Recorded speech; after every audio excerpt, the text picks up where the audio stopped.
อาจารย์สวัสดีค่ะสวัสดีครับฮัลโหลอาจารย์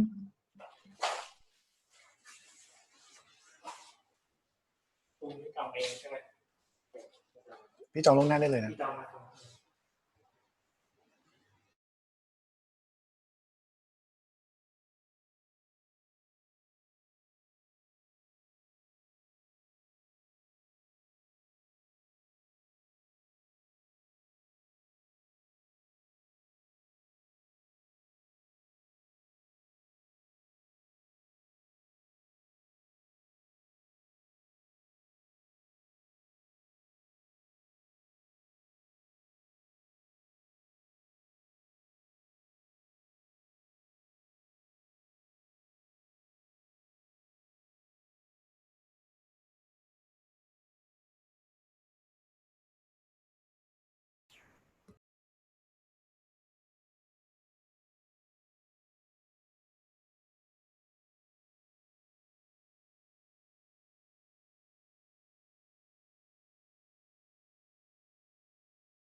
Okay, so we're going to begin with the presentation of an article, a research article.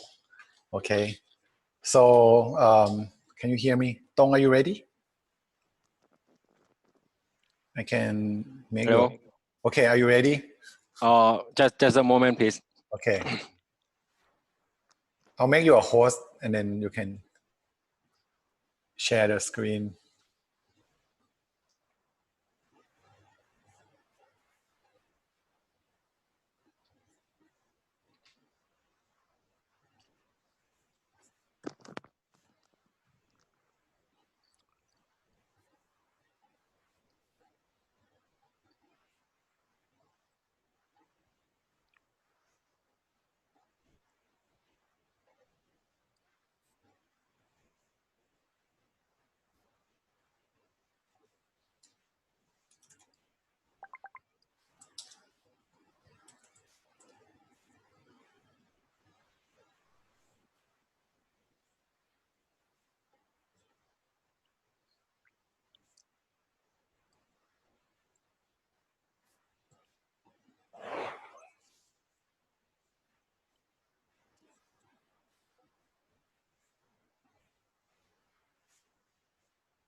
Okay, I'm ready now. Shall we start? Okay, today I will present about the phylogenetic last class, and the paper I bring today is from Ajahn Likhit himself. It's titled about diversity and distribution of type A influenza virus. This is the whole title. And introduction for this paper is you have to know the influenza virus that this paper focusing. This paper is focused on the type A influenza virus. This virus can cause the frequent infection and occasional pandemic in human and various animals such as the birds, pig, horses, dog, bats. And this virus also have the viral genome host X segment, and we can classify into the external and internal gene. We have two external genes, is the H subtype and N subtype, and internal gene is the other 6. The type A influenza virus have been classified into 18 H subtype and 11 N subtype. This type A influenza virus can also classify by sequences of each the viral genes and also the host, temporal, and spatial distribution of the virus. Also the multiple lineage and subordinate lineage with the various subtypes. The rationale of this study or this paper is because of phylogenetic of these virus have been analyzed in the panorama view last 9 years ago. So it's kind of ancient. So they need to update update this phylogenetic. They have more 4 reasons that they need to update this kind of information. Because of they have revised some sequence of this virus in the database. They suggest that in the gene bank. And they also have many novel sequence and many novel subtypes, and also lineage and subordinate lineage have emerged. So, but the majority reason of this study is came from the technology in this day because of the increasing of analysis capacity of the computer. So they want to know how much information or how much knowledge that we have when we analyze this information in nowadays. So this is the method of this study. They download and select the sequence or alignment, and phylogenetic analysis of that select sequence, and also alternation of lineage and subordinate lineage. And the last one is select of representative sequence. This highlight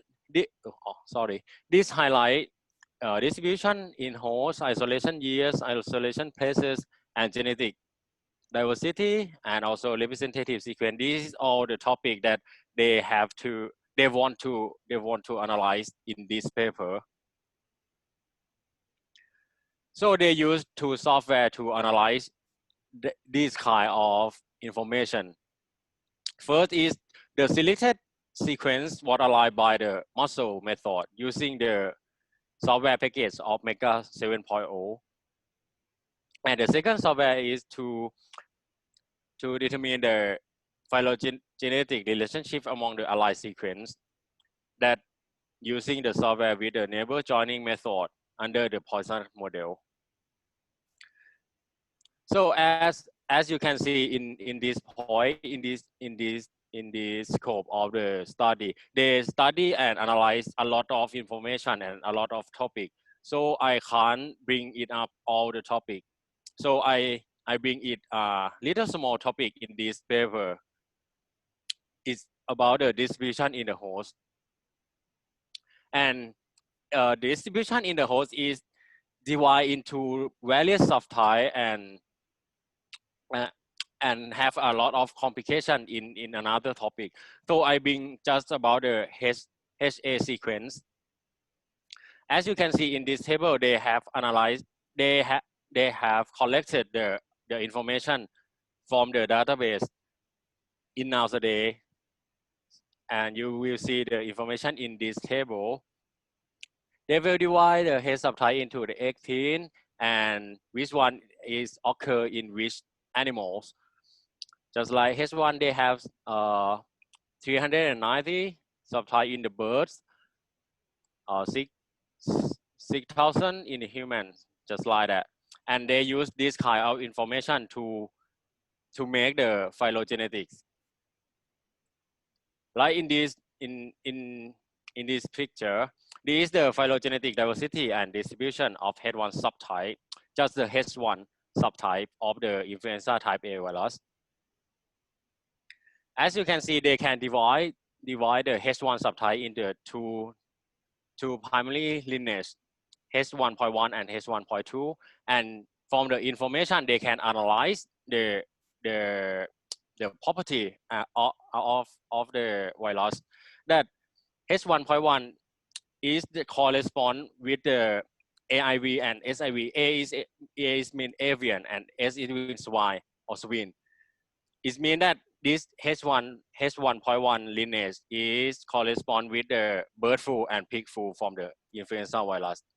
And another lineage, H1.2, is correspond to the human influenza virus and also swine virus. Yeah, this is the I would like to show the property of the phylogenetic and how to analyze them and how to get them in this study. I hope it's not too short for this presentation, but I do my best. Thank you.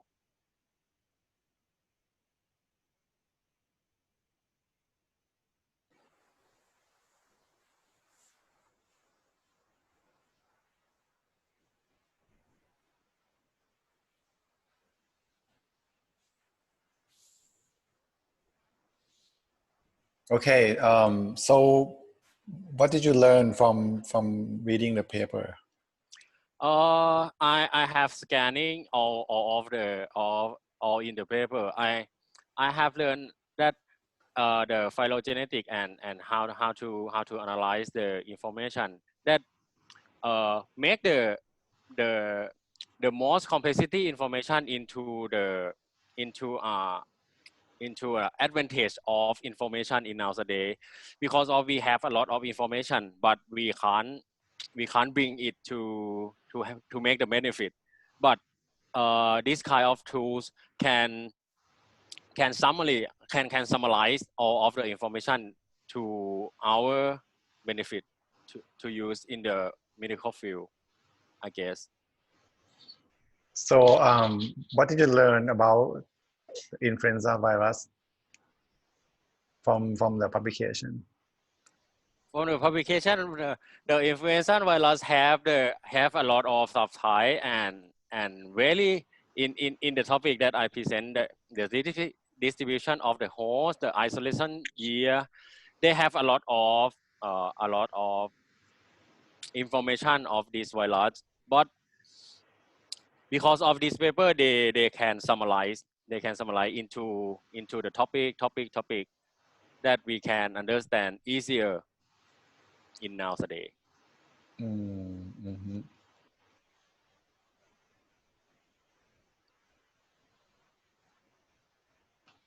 Okay. I actually haven't read this one yet, so I think we can go over it for maybe over the publication together, so that we can I can point something out and you can maybe see some examples of the real phylogenetic tree. Okay, so this one is the one that you have already seen in your friend's presentation already. And if you recall from yesterday, it's an unrooted trees, right? Because this one doesn't have a root. And it's pretty obvious that there are two groups of, of the H1 influenza, two subtypes, right? It's 1.2 and 1.1, and this one is it says that the H1 1.1 actually correspond to H1 subtype of the avian influenza and some swine influenza, which also originated from the avian influenza. So this is kind of it happens a lot because birds and pigs sometimes they contact, and then they can the virus can spread between the bird and the pig. So you see the H1.1, those are from birds and swine. And for the H1.2, actually correspond to the H1 subtype of the human and swine influenza. So it's pretty interesting to see that you can actually, but by just looking at the H1 gene, for example, we can build this kind of tree, right, to study the subtypes of the influenza virus. And this is another picture, another diagram, a phylogenetic tree that this one is called a dendrogram, right? And you can see the length of the branch actually has some meaning, right? It's not equal, so it must have some meaning to it, like the number of genetic variation or substitution, for example. And again, this is pretty much like the figure that we looked earlier, but that one is for H1.1 and 0.2, and this one is for H2, and it tells pretty much the same story. I think the H2 subtype will classify into two primary lineage, largely corresponding to the AIV isolated from Western Eastern Hemisphere. So this is 2.1 and 2.2 are from Western Eastern Hemisphere. basically mostly they're from avian influenza. I think if you look at the H2, yeah, because many most of the H2 are from birds, only like 73 are from human. So you see, and this is pretty much the same thing. So basically they have done a lot of phylogenetic tree for like important H gene, right? Not all of them. I think they must have done like all of them, but only a few examples are shown in the paper. And this is very complicated. The H9, right? Let's see what it says for the H9.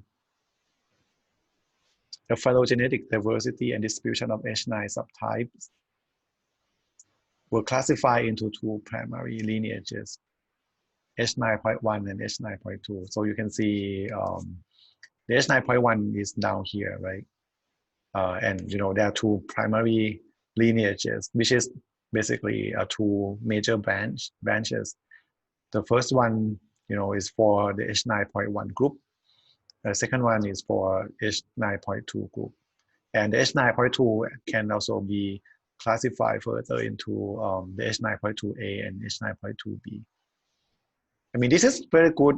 I mean, I think it's pretty good for people who start learning how to read the phylogenetic and how to learn, like how to understand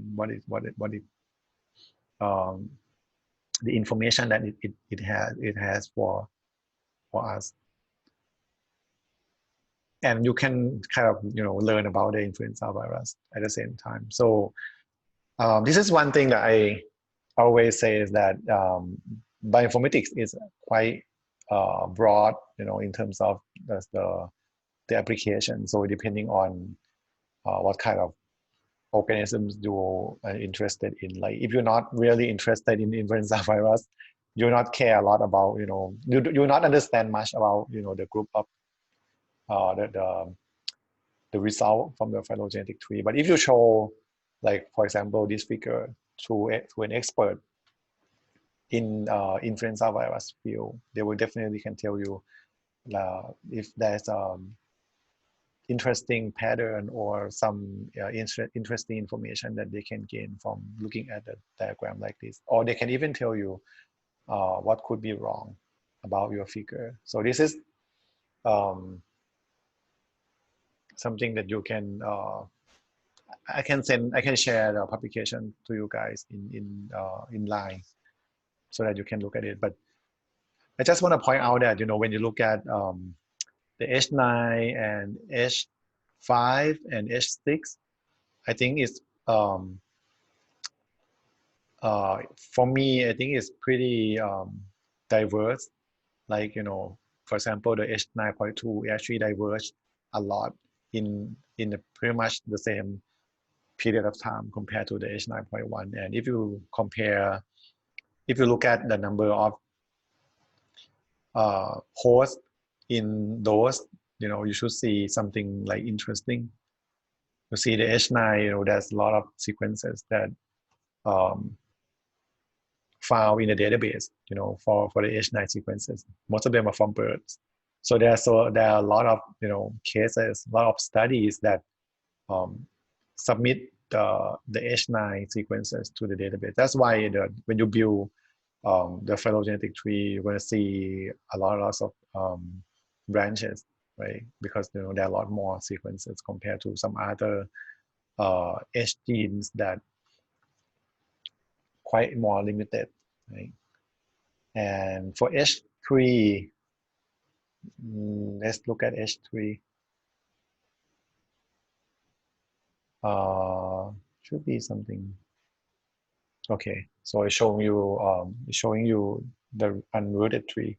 The H3 is the one that I think is quite interesting because the sequences are isolated from many hosts, like many different kind of animals, and you can see there's so many different subgroup within subgroups, subgroups within subtypes of the H3 gene.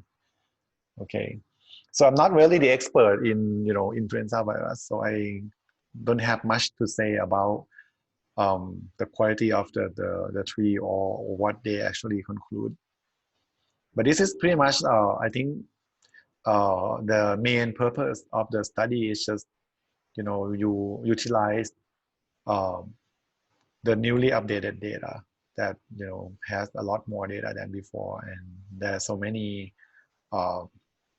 novel sequences on emerging viruses in the past few years, so they can, you know, utilize all those information.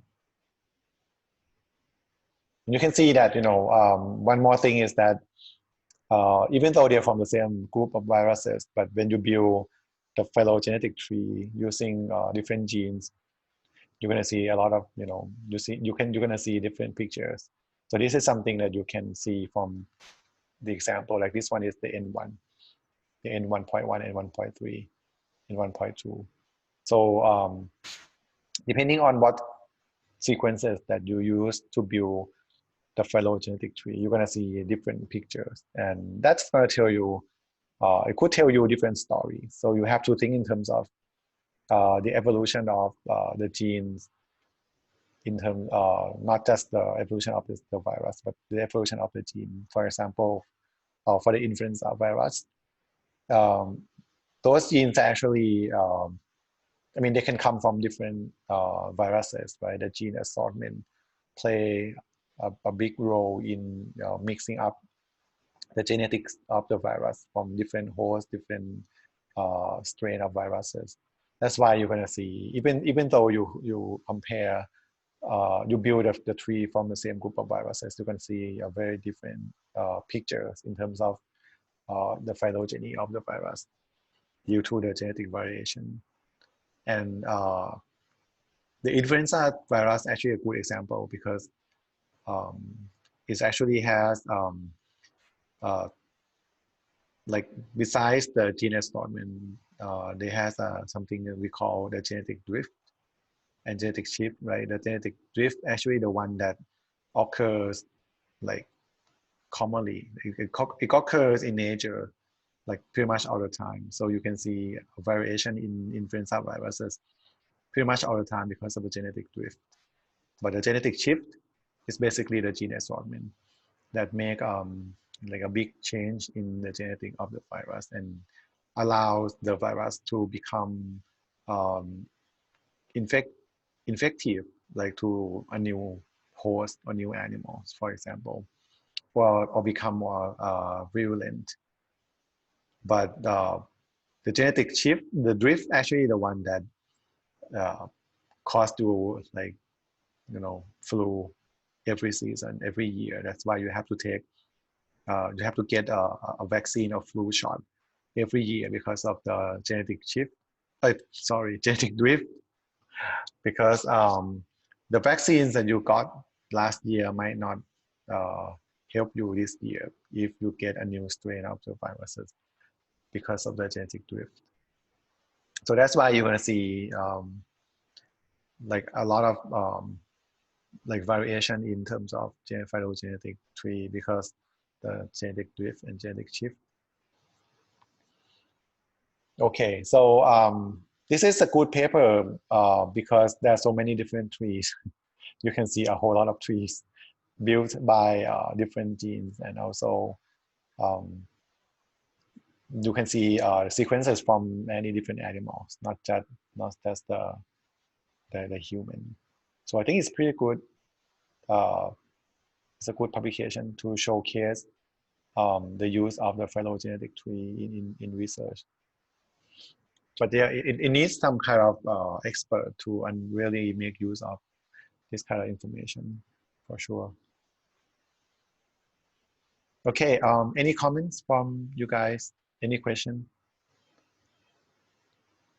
Thank you so much, Dong, for talking about the publication. I know it's not that easy for most of you to understand. You don't need to understand all the method that they use. And we're going to talk about some more today about the tree building. And you can go back and reread the publication again if you will.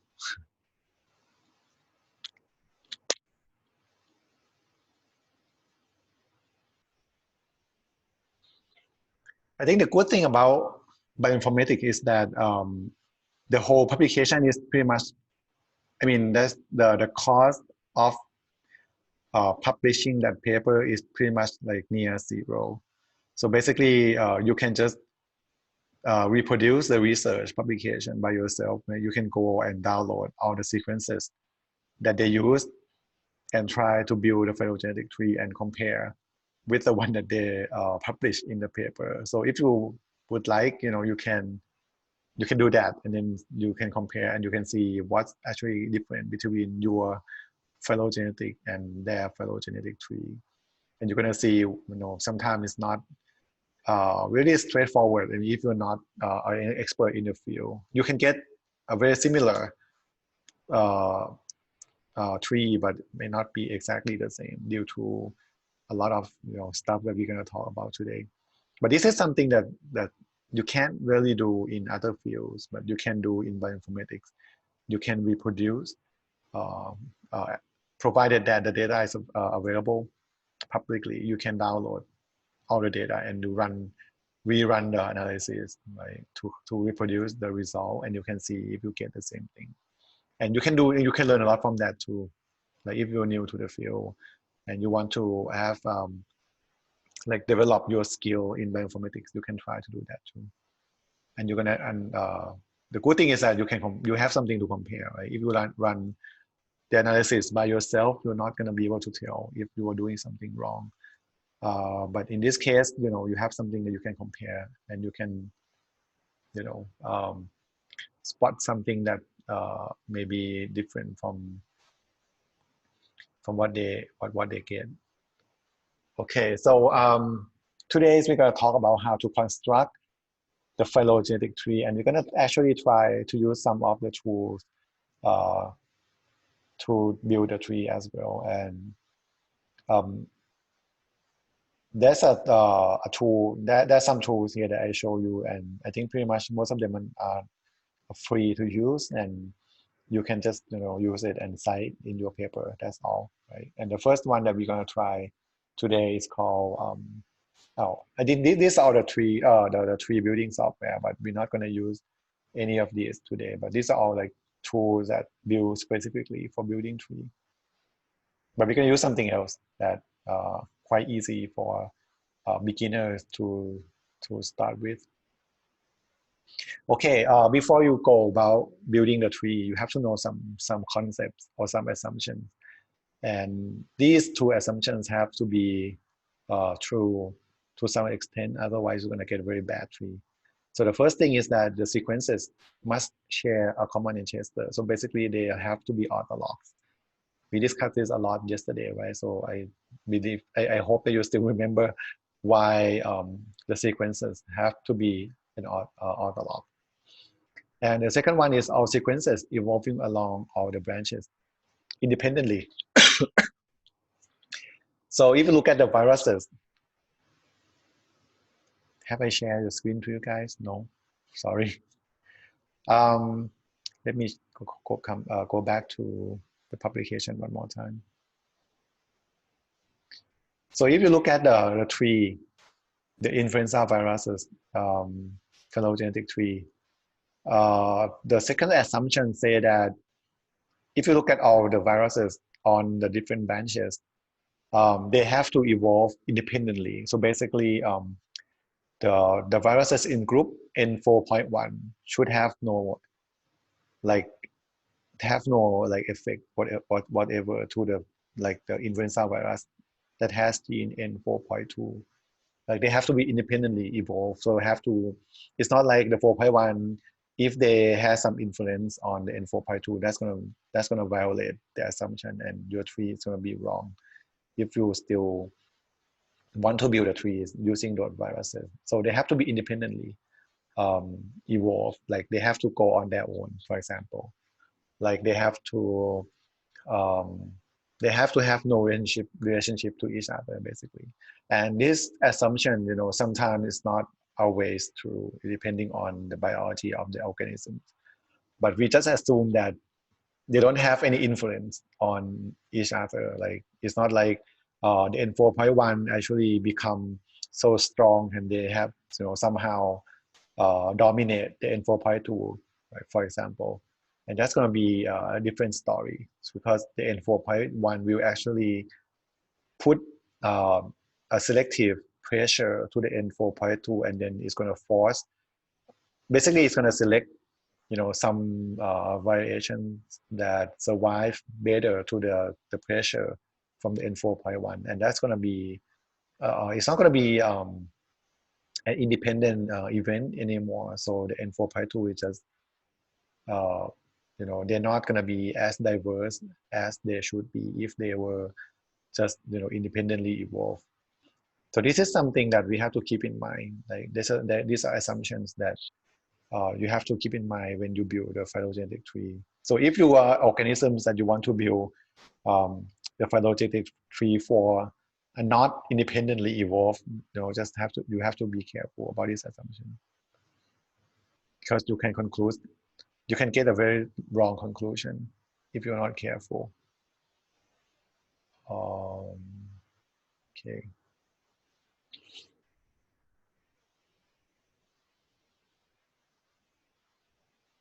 So the first one is easy, right? They all share the common ancestor or they all ortholog. So these are all steps in building the phylogenetic tree. The first one is you have to select the appropriate molecular markers. As I said yesterday, you can use anything to build a tree. You can use morphology, you can use like anatomy of the animals, you can use gene, genome, protein sequences, or even like mitochondrial DNA, or just markers like the satellite, for example. Repeat in genome can be used as a marker as well, right? So there's so many different information that you can use to build, depending on what you're interested in, right? If you care about like the molecular evolution, you should use gene, protein, or genome, or mitochondrial DNA to build the phylogenetic tree. If you care about the relationship of the animals in terms of anatomy, you can just use the fossil data, for example. So the first thing, you have to select an appropriate molecular marker first. And the second one is you can do, if you were to use the sequences like DNA, genome, and protein, you can do multiple sequence alignment, right? To make sure that, like to align all of them so that you can know how you're gonna look at all the substitution. And in that case, you also have to choose an appropriate substitution matrix. And we're gonna talk about that later today as well. And it's pretty much like what we did, what we used to do when we were running a pairwise comparison between two sequences. We also have to choose the substitution matrix. And then you can select an evolution model, because there are many different evolution models, and we're going to talk about later. So besides picking choosing substitution matrix, now you have to choose evolution model. So, and most of the time biologists will follow what people use mostly in the field. So I think it's a good starting point for anyone who want to build something. Like if you want to build a phylogenetic tree for the influenza, you should read some publications and note like what model they actually use and what method they use to build a tree. So you have something that you can refer to, you can compare with. Otherwise, it's going to be like there are too many choices for you to choose from. So it's better to learn from some previous study unless you have something, unless you know what you're doing and you have a specific reason not doing so. And fourth step is to construct a tree. So this is going to be very easy, right? You run a program and you get a tree. But the last one is going to be a lot more difficult, which is you have to assess the reliability of the tree. How do you know that your tree is actually useful? It's going to be wrong, but is it still useful, like for your research or for what you were interested in? And this is there's some very difficult to understand method that you can use to evaluate the tree, but those methods actually they still rely a lot on some assumptions and like statistics, so it's not going to be 100% accurate. So that's why you still have to make sure that it's useful enough and just go with it. So when you do if you were to use the sequences to build a tree, I would recommend you use the protein sequences if possible, unless you cannot find any protein sequences or you're not looking at the coding, the protein coding genes or protein coding sequences. You're looking at something else like mitochondrial DNA, for example. In that case, you don't need to use the protein sequences. But if you have a chance to, compare or build a tree using the protein coding gene, you should always use the protein sequences, because we talked about this like many times before, that the amino acids substitution is actually somewhat more complicated than the nucleotide substitution, right? Because for nucleotide you have only 4 letters and you can just change between A to C, A to G, G to C, G to T, and whatever. But for the amino acid, it has somewhat more constraint, right? It's not going to be easy to change. It's not likely that some amino acid will be substituted by amino acid from different groups, like from different types of amino acid, right? So it has a lot more constraint, and that's why when you compare the sequences in terms of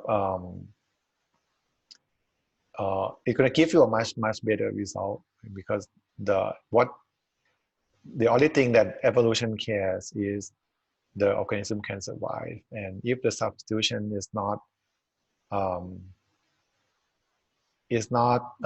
doesn't have any like great effect on the organism, it means that it's still okay. So and as we know, if for example the substitution happens between amino acid within the same groups, it's more likely that the protein can still function and the organism can still survive. So this is something that is correspond well, like better to the evolution than the nucleotide. And when you build a phylogenetic tree using the nucleotide, one more thing you have to keep in mind is that because there are only 4 nucleotides, chances are they can mutate and revert back and forth many times when you see it, like before you see it. For example, it can go from A to T, T to C, C to G, and G to A, because there are only 4 like possibility. And when you see it, you can just see A, right? When you say, oh, there's no mutation at that point, but actually if you can go back in time and you collect all the data, you may see that, oh, actually A, it actually went from A to T to G to C and back to A again. Like basically there are 4 mutations that have 3 mutations that happen, 3 or 4 mutations that happened earlier, but we don't see that. But that's a problem too, because when you build a tree using the latest the data you have in hand, which is from present, basically, it's going to be a lot of problem when you try to understand what happened in the past, because you can't like use a time machine to go back and see every mutation in a nucleotide.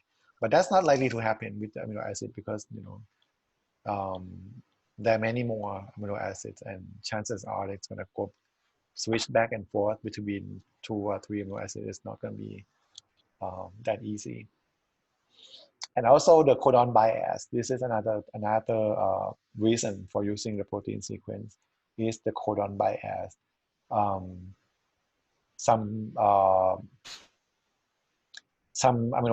organisms really prefer some codons. Not all the codons will be used to encode the protein. So if we just look at the nucleotide alone, it's gonna kind of have some bias when you build a tree. So it's if you use the new amino acid, you're not gonna see those codon bias at all, right? Because they still encode the same amino acid, whatever codons they actually use.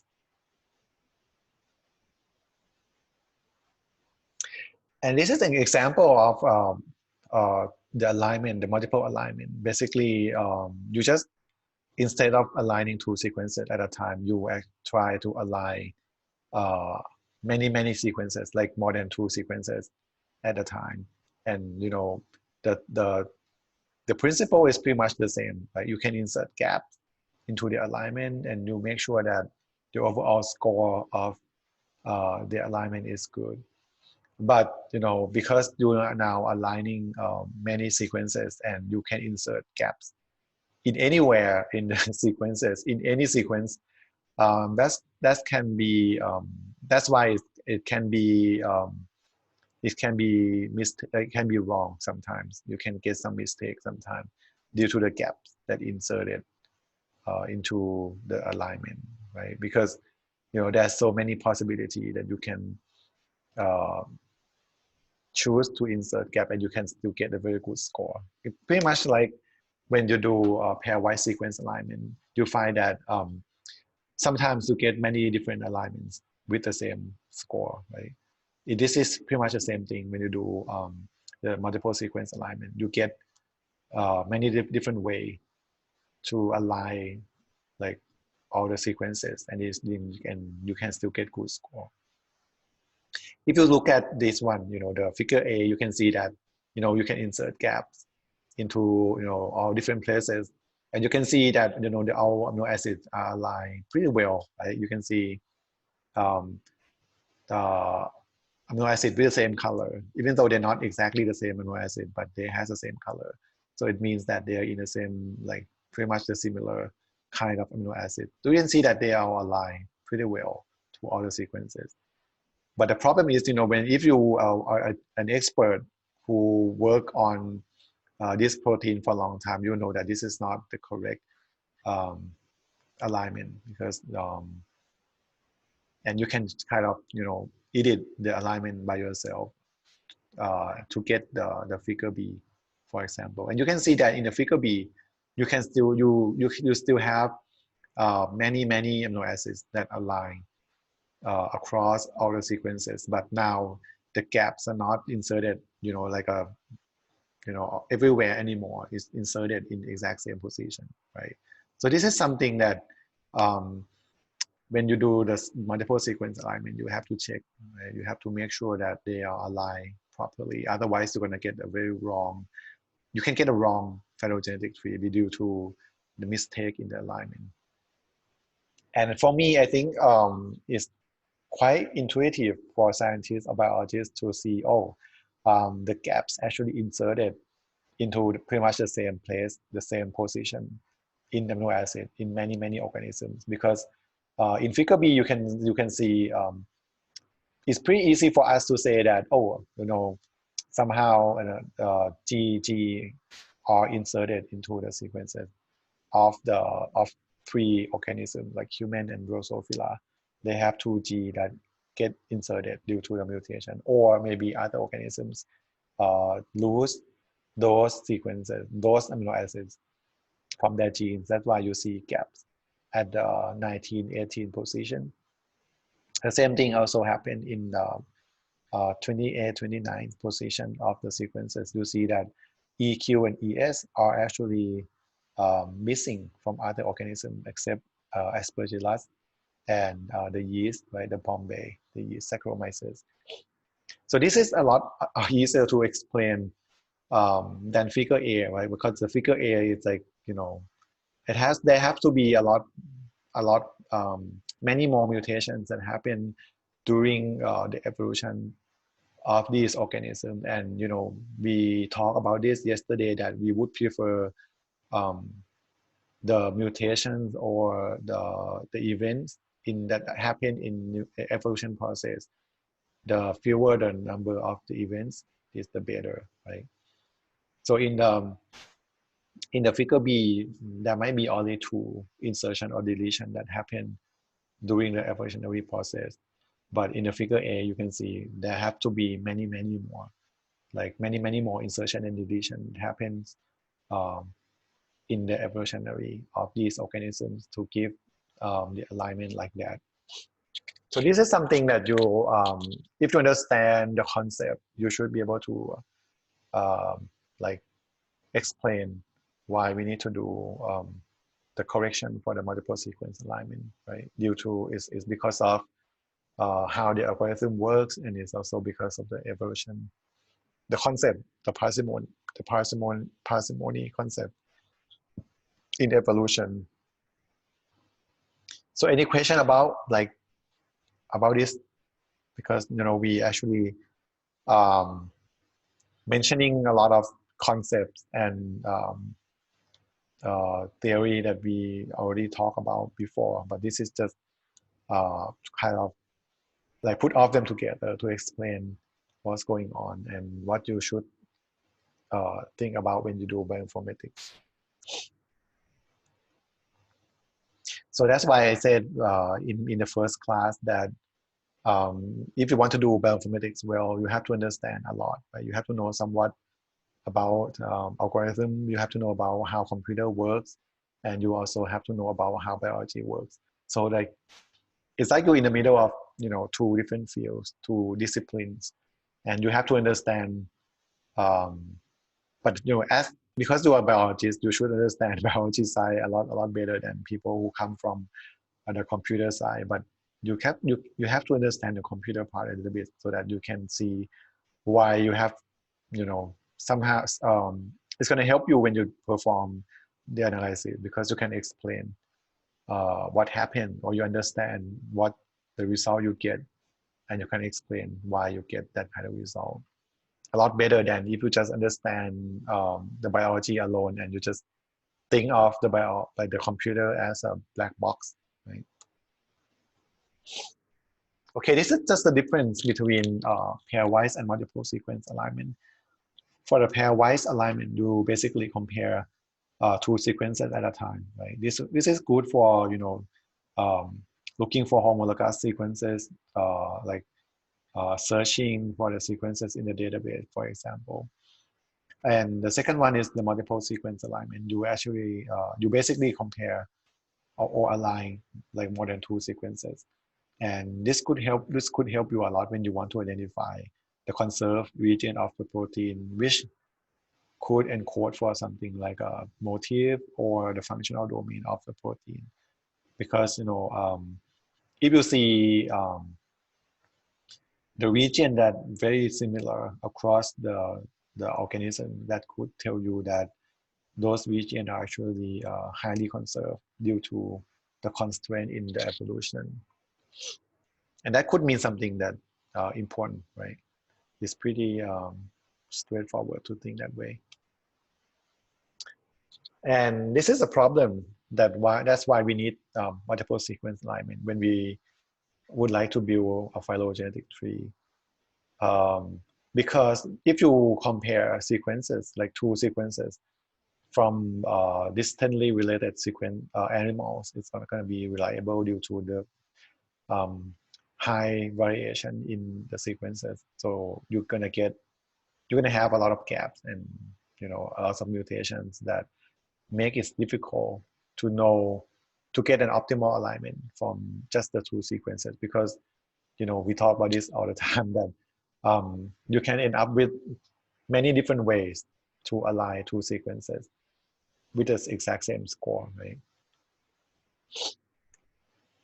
So when you use a multiple sequence alignment, is basically give you a lot more constraint, because now you have to align all of them. So not just 2 sequences, but all of the sequences. So it's going to be a lot harder to align, and you basically just have a less and less freedom to to align the sequences in different ways. So it's more like it should be a lot more accurate, right? Because you have a lot more information and you have less and less freedom. So this is the good the application of multiple sequence alignment. Besides building the phylogenetic tree, you can also use the MSA or multiple sequence alignment to find the sequence motif that characterize the protein families. And you can also discover homologies between an unknown sequence and known sequence families. You can also use that for predicting secondary and tertiary structure.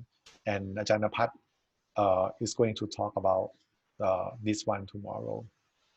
And you can, if you want to build a good PCR primers, if you know a set of genes, or for example, you would like to build a PCR primer for influenza virus or the COVID-19 virus, for example, you better use multiple sequence alignment. So you make sure that the part that you will build are highly conserved across all strain of the viruses, so that if you get specimen from any of the patients, you can still get the virus. Because if you build the PCR primer, if you design the PCR primer and you don't know, if that part is actually highly conserved among the viruses or not, you can actually get the primer from the part that has some variation, and then that's going to be a problem, because when you use the primer to detect the virus from some patients, you might not get a positive result. It might not be detectable because because the primer cannot bind to that region of the virus because of the mutation. So this is very important for diagnostic, right? Because it's going to increase the sensitivity of detection. So you have to make sure that you have enough information when you want to design a PCR primer for that.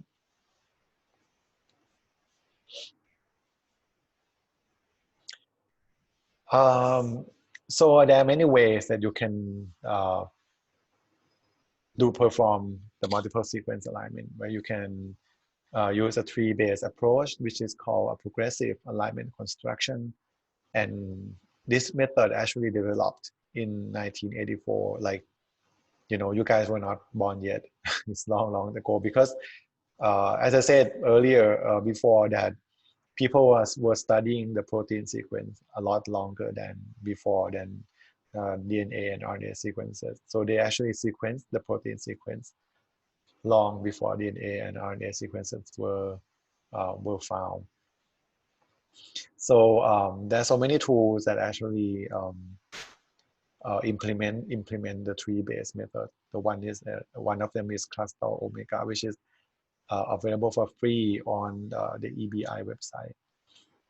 And you can also use some other method like iterative alignment construction or block-based alignment construction, which we are not going to go into a detail about how it works. But you can, look up all these names, the name of the software on Google, and you can read about how these methods work. So this is a tree-based method. You start from input sequences, and you build the distance matrix. The distance matrix basically the matrix that show you the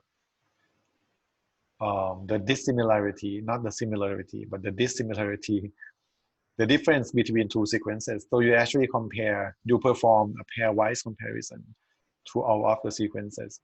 For example, if you have 4 sequences, A, B, C, D, you're going to compare A to B, A to C, A to D, and then B to C, B to D, something like that. And then you compare all of them. So you perform the pairwise comparison to all of them, and then you get a score, right? The distance score, or basically how similar they are, each pair of sequences are. And then you just put those numbers into the matrix.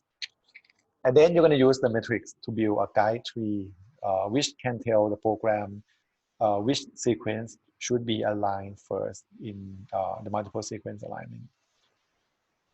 And then, you know, they just keep adding the sequences and try to align 1 sequence, 2 sequence, 3 sequence, 4 sequence, until they get the final, the alignment that align all four sequences together.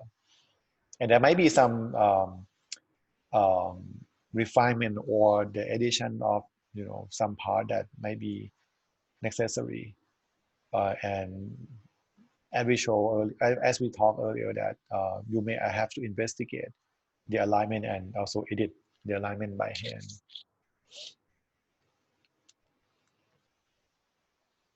So these are the tools that you can use to perform the multiple sequence alignment, right? And the muscle is the one that referred to in the publication that Tong presented today. Muscle is actually also a method and a program that you can use to align the protein sequences, and it's pretty good tool, right? It's pretty good tool, and I'm not sure if it's still free now because look, judging from the domain name, doesn't seem like this is a free software, but you can also use something else like Tea Coffee, Crystal Omega, for example.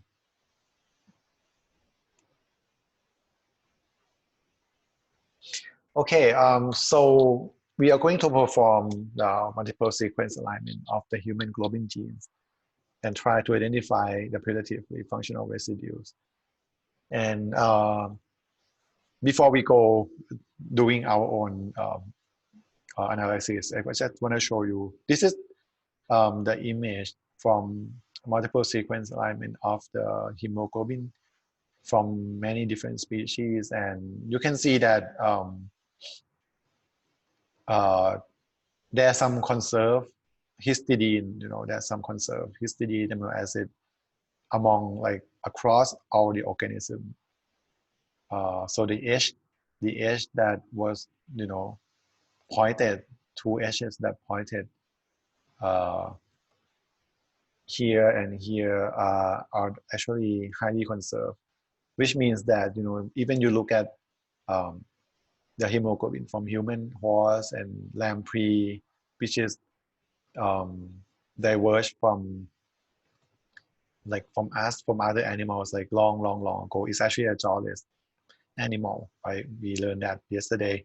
So lamprey is a jawless animal, and it's an early vertebrate, which is far away from us. And you can see from the sequence that the hemoglobin of the lamprey is a lot different than those from other animals.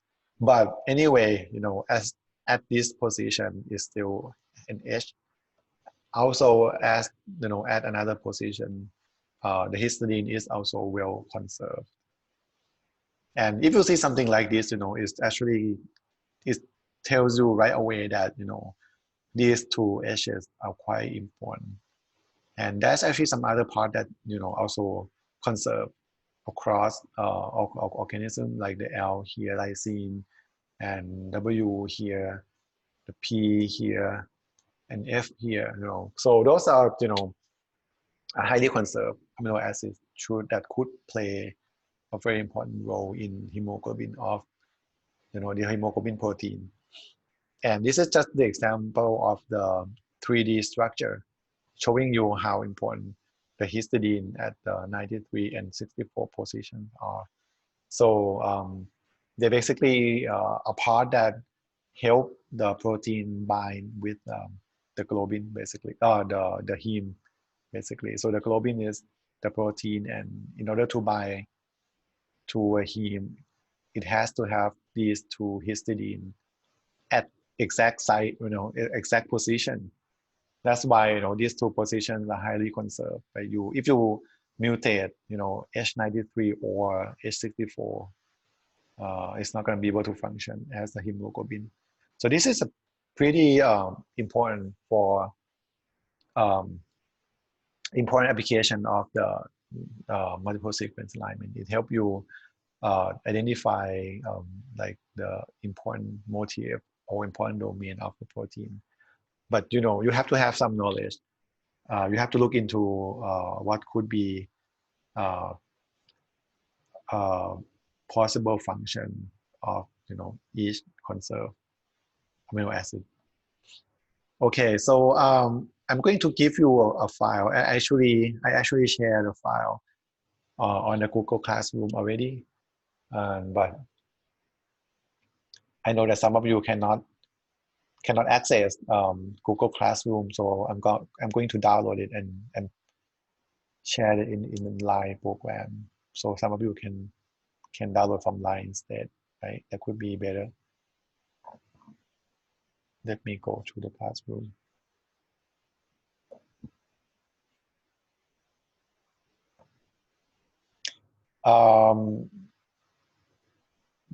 I uploaded 2 files. The first one is the myoglobin, and I think, and the second one is the hemoglobin genes, and I think we can look at the myoglobin because we already looked at the hemoglobin, so I think myoglobin would be more interesting.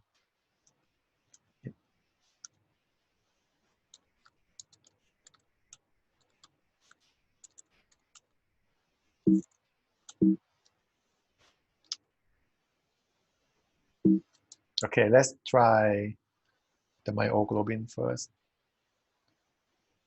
I'm going to upload it to Line.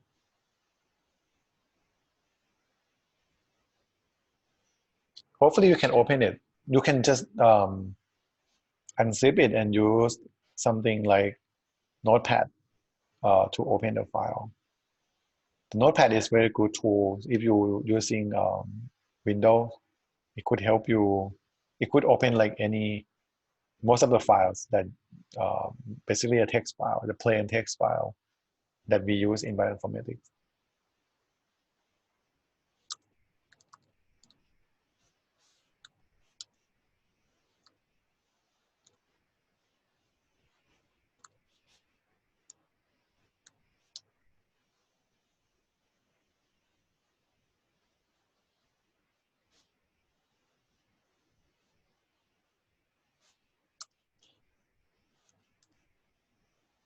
So have you all got the files already? You can open the files and then just we're gonna go to the website to build the multiple sequence alignment first.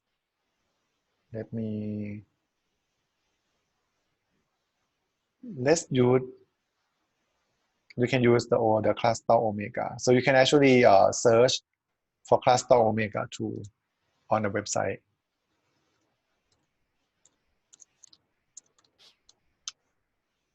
This is a well-known software. So if you use something, some program like Bioinformatics, it actually supports the multiple sequence alignment using omega. So it's quite easy for you to import and do the perform the multiple sequence alignment and then edit the result within the Bioinformatics software. So the Bioinformatics is actually a tool that kind of free, and you can use it to edit many sequence alignment, many types of sequence alignment. I can show you.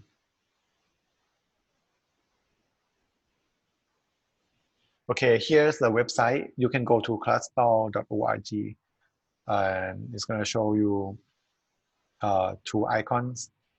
The first one is the cluster omega, and this one, the left one is for I think there are 2 different programs. The right one is the classic, and the left one is a new version, I think. And you can try to clicking at the left one, and it's going to take you to this website.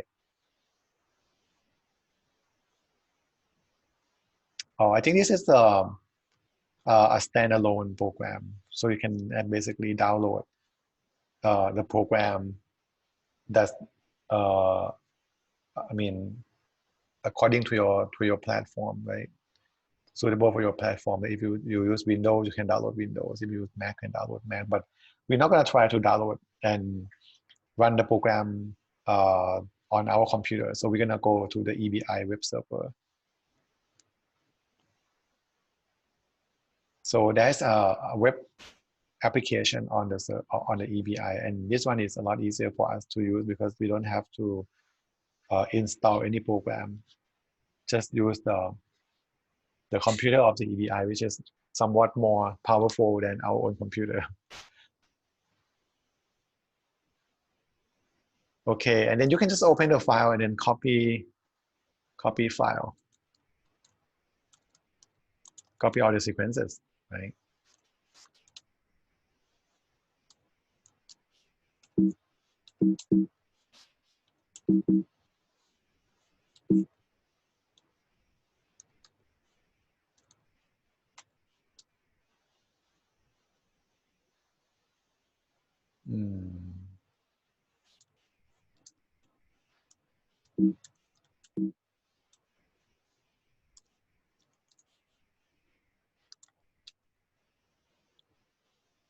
Okay, and then just paste all the sequences.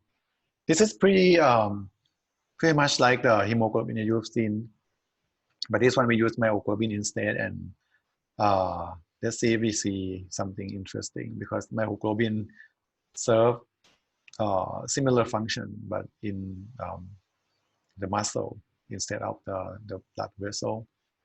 It's actually carry protein in muscle of all these animals.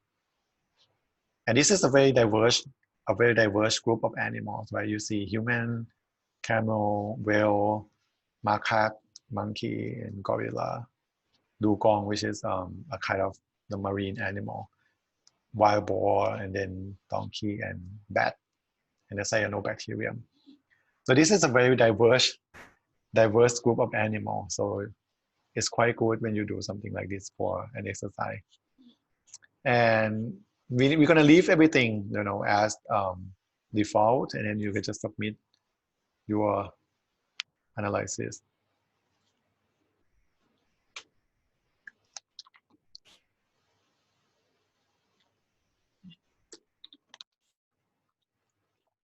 It actually won't take long because the sequences are not that long, and most of them are very similar. So you should see the result right away.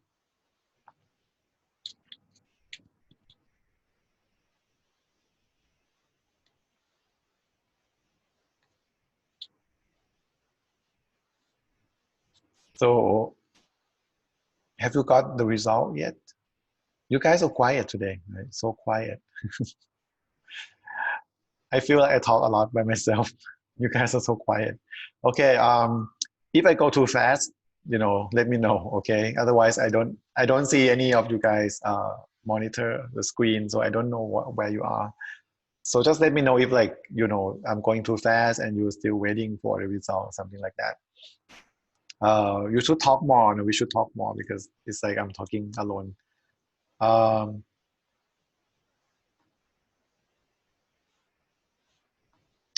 So what do you see from here? What do you see from here? You see that, the first thing first, in donkey, the donkey's myoglobin is somehow different from other animals. I don't know why, but it seems like it has an extra amino acid, right? A very long amino acid sequence that not present in any other organism. So I don't know if this actually gives the donkey something that's interesting or special.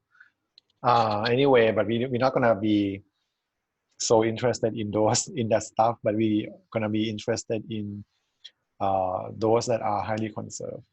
And you can see that even in the cyanobacterium, you can still see a very good similarity, between cyanobacterium sequence and other animals. Right?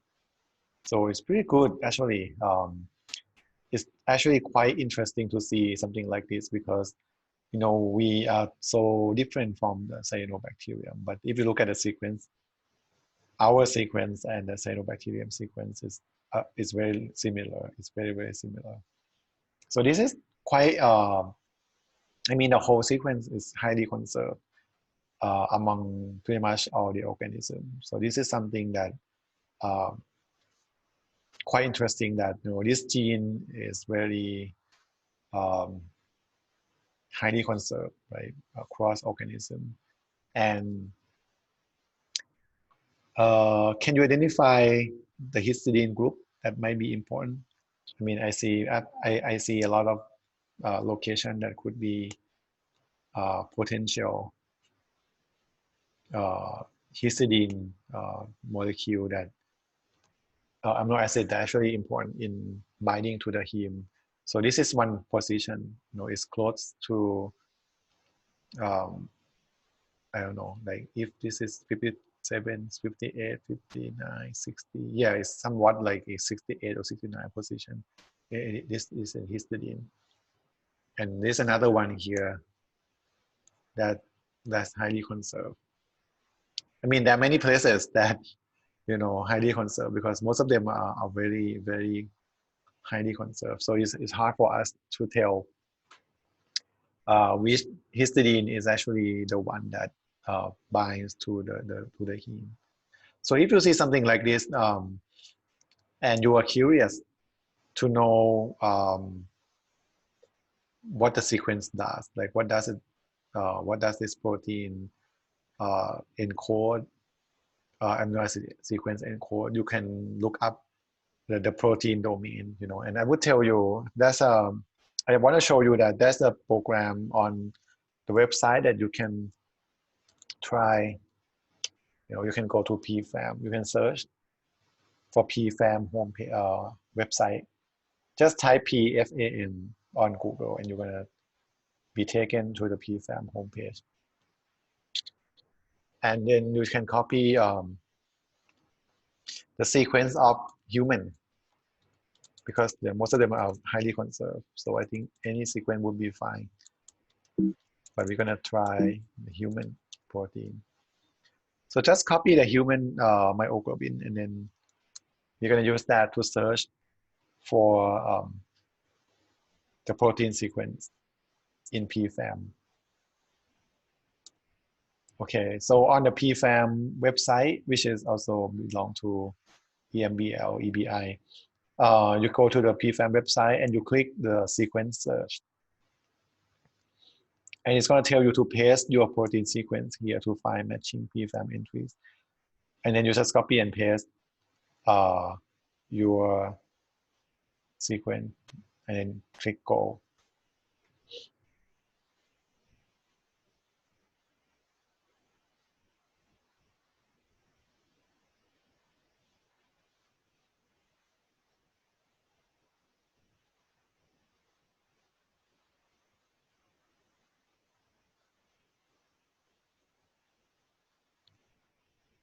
It's going to take a while because the PFAM database is quite big.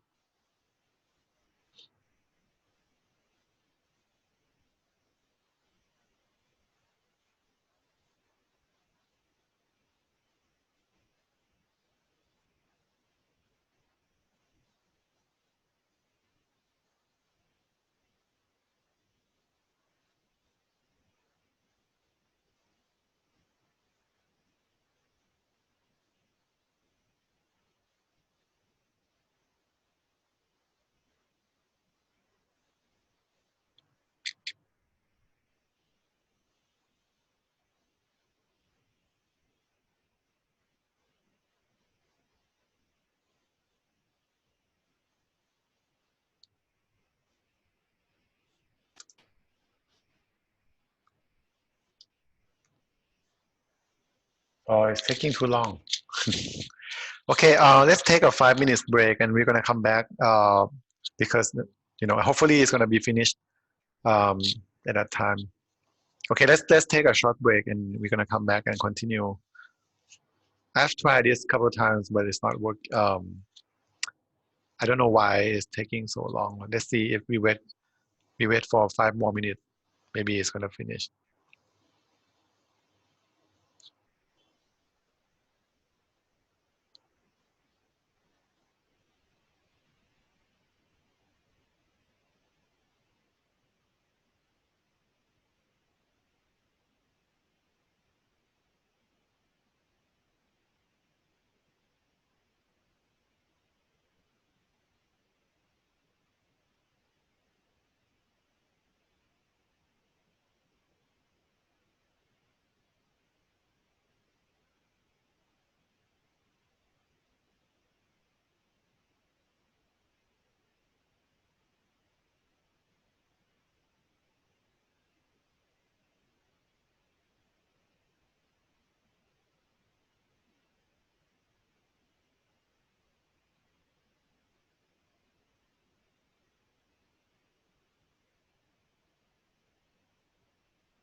Okay, are you guys back yet?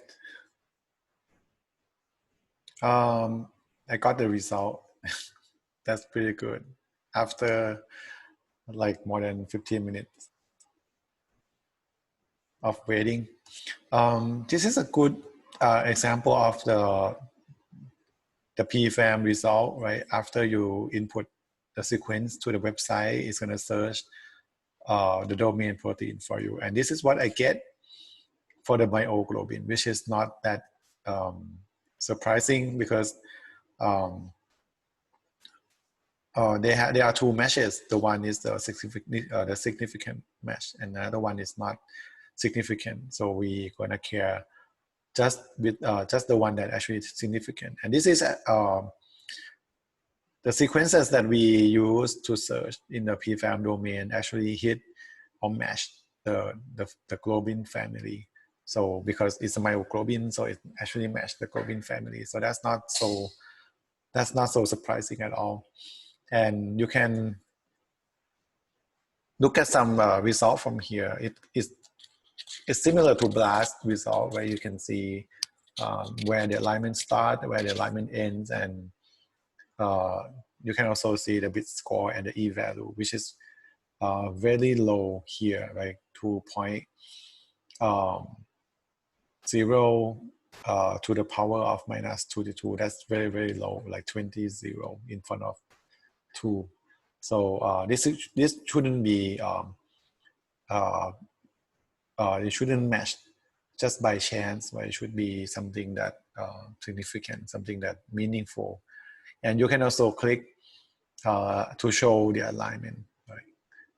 So if you look at your alignment, you're going to see that your sequence actually has a very good alignment with the model, with the protein domain. So, and that's why, because this part is highly conserved. So you see all the green sequence, the bright green amino acids are actually the one that matched like perfectly to the model. The HMM actually is from it stands for the hidden Markov model, which is a mathematical model that that's built from looking at the probability of all the globin sequences, like how many times you're going to see A at this position, how many times you're going to see H at this position. I mean, what is the likelihood you're going to see each amino acid in each position? And that's and after you do that, you're going to get a model that you can use to identify the protein domain or genes, for example, because the sequences that actually encode something that important, that serve an important function, like gene or the protein, they are not random, right? The sequence is not, it's not random. All the amino acids are there with some reason. So they're not random. They have to be structured in a way that the protein can actually form a 3D structure and can function. So that's why you can use that kind of nature to actually produce a mathematical model, like mathematic model to identify. It's gonna give you like a pattern of the amino acids that can tell you if your sequence match this pattern. It should be this.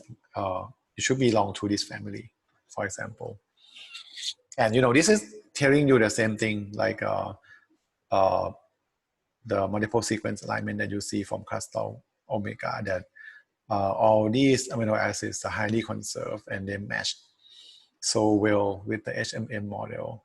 So it means that they are very important for the protein to be in this family, right? To be a globin gene in this family.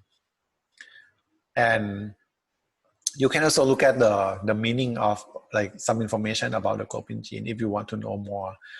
This is basically it's like a Wikipedia, like of the protein domain or protein family, and it's going to tell you.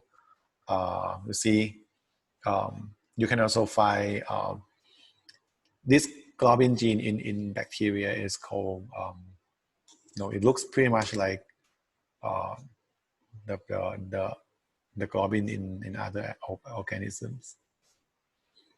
Okay, and you can go read about all this stuff. Okay, so this is another website that you can use to study the protein sequences, and I'm not sure if Ajahn Apas is going to talk about this one tomorrow or not, but this is something that I used to use when I did my research, because I always I'm always curious about the result of the alignment that I got from multiple sequence alignment, and I just want to know what those sequence what those sequence do. Okay, so any question about the multiple sequence alignment? It's pretty easy to perform using the software, right? It's pretty easy. And now we're going to move on to see some other results from the cluster omega. You can click at the tab. There's the summary tab to see the summary of the result, which is going to give you many different files, and you can click and see the output of the software, and those outputs are actually in different formats. So you're going to see, for example, if you look at the phylogenetic tree in .ph format, it could be it could look like this, right? So this is a tree that easy for computer to understand, but maybe not for us to understand, but they actually represent a tree. And most of the time, you can use a visualization tool to read this file format and review, reconstruct the tree and present it to you. So you can download that and we'll save that and then visualize it later. Another one that I would like to show you is the guide tree. If you remember, this is for the tree-based algorithm like omega, the cluster omega, which is a tree-based algorithm. The first thing the program does is align, build a distance matrix, and use the distance matrix to create a guide tree so that they know, so that it's going to know which sequence will be aligned first to what sequence, for example. And if you look at this one, it's pretty interesting, right? The guide tree is just basically built from the distance matrix, just the dissimilarity of the sequences alone. It's not the phylogenetic tree, so you don't usually use this as a phylogenetic tree, but because this is just a rough estimate of the like the difference of each sequence. And you can see that, it's not that bad, in terms of telling you about the similarity, the relationship between the animals, like the human and gorilla is very close because our sequence is highly similar to the gorilla sequence. And also the macaque, monkey is also close to human and gorilla. And actually donkey and dugong and whale are actually a lot more closer to each other than human, right? Because whale and dugong, they used to be land animals, and their ancestor, I think they actually share the same common ancestor long ago with horses and donkey.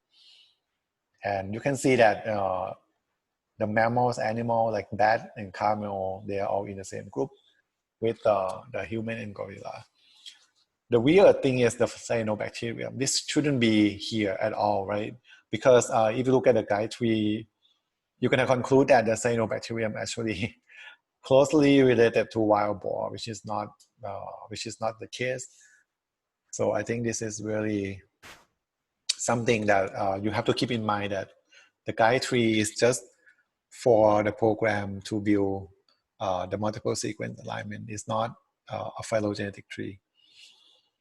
And if you select the real branch length, we're going to see, you know, the length of the branch is going to be different from if you look at the cladogram, because the cladogram just give you just a group of, just tell you what actually can be grouped together, but it doesn't care about the evolutionary process, right? So it doesn't show you like how much time it needs, or when the animals actually diverge or speciated from the other animal. So these are two different figures that you can play, but it's not really a phylogenetic tree. Okay, and this is the cool thing about crustal omega, right? You get from doing the multiple sequence alignment, it actually builds a phylogenetic tree for you automatically using the neighbor joining tree.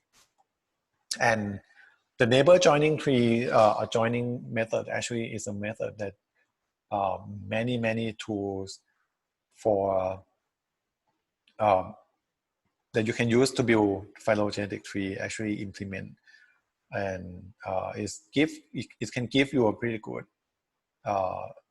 result, but there are so many other different methods that you can also use, like besides the neighbor joining tree algorithm. And you can see that the result from phylogenetic tree using the neighbor joining method could be somewhat different from the result you get from the guide tree, because now it actually uses different algorithm, which is kind of tailored for building the phylogenetic tree specifically. And you can see that now the whale and donkey is very close, and they're actually in the same group with camel and dugong, which is, I think, is pretty likely. It's actually, it kind of makes sense here, right? This group. And then you have mammals, which is macaque, human, and gorilla in the same group. And also bats actually diverged from the mammals, which is kind of makes sense as well. But the other two that still don't make any sense is the wild boar and the cyanobacterium, because they're still very close and in the same group. And this is a problem, and we already discussed this one in the influenza publication, that when you build the species tree using a gene, you have to be careful, because the evolution of the gene may be different from the evolution of the animal, the species, right? Sometimes, you know, the animal might speciate, right? They could become a new species, they could diverge, but, you know, their genes stay the same because, you know, if their genes actually don't have anything to do with the reason that they become a new species, you're not going to see any difference between genes between those two animals. But you're going to see the difference between the genes if those genes actually play a role in survival of the animals in a new environment. So if you have a single organism and then they split into two species and then they survive better in their own environment, and if you look at those genes that are actually responsible for the survival, you're going to see that, you know, those genes are going to be a lot different, I mean, between the species. But in this one, you know, because we're looking at the myoglobin, which is, you know, it may not do anything, you know, between, I mean, it's possible that you can see the similarity between some species that they don't differ in terms of the myoglobin gene, but they differ in something else. So that's the reason that it's quite important for you to choose the genes that you would like to study or you would like to use as a representative to build a species genes. And many studies actually decide to use many genes. Right? You don't have to use just a single gene to build a phylogenetic tree. You can use many different genes, a select group of genes that you know that is going to give you a good picture of how all those organisms evolve or relate to each other according to the function of those genes. Or you can use the entire genome, right? The entire genome is like, it's pretty much how you compare everything, like genes and something that is also not gene. So if there are some DNA elements that, even though they're non-coding genes, they still can, can be compared between organisms. And you might see the different story, right? If you use different markers to build a phylogenetic tree. So this one, I don't think the myoglobin will give you a good picture of evolution of these animals, because the wild boar and cyanobacterium are very close. And you may need to add more data. Like if you may need to add more sequences from maybe yeast or some other bacteria into this figure to get the cyanobacterium to be in its group, not so close to the wild boar. Right? If you need more, if you have more data, you can split them apart. But anyway, we don't know that until we try. But this one, we just, build the phylogenetic tree just based on a single gene, right? Okay, this is just the first example that you can perform the multiple sequence alignment, and you can also look at the phylogenetic tree at the same time, right? So it's pretty simple. It's not that difficult at all. Let me show you another exact exercise.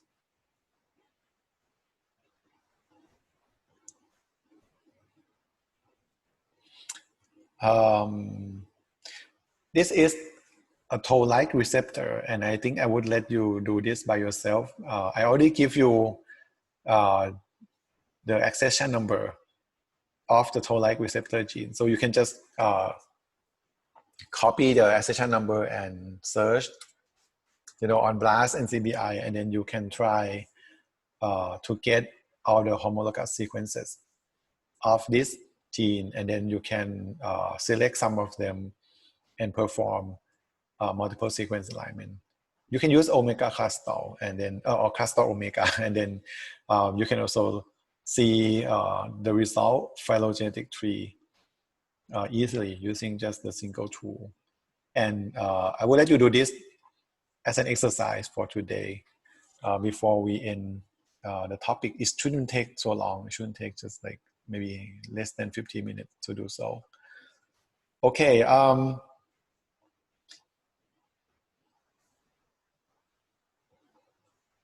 So this is the thing that you have to keep in mind, right?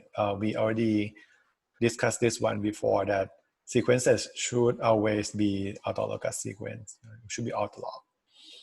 And when you do your assignment today, you have to do your best guess. You have to do your best to guess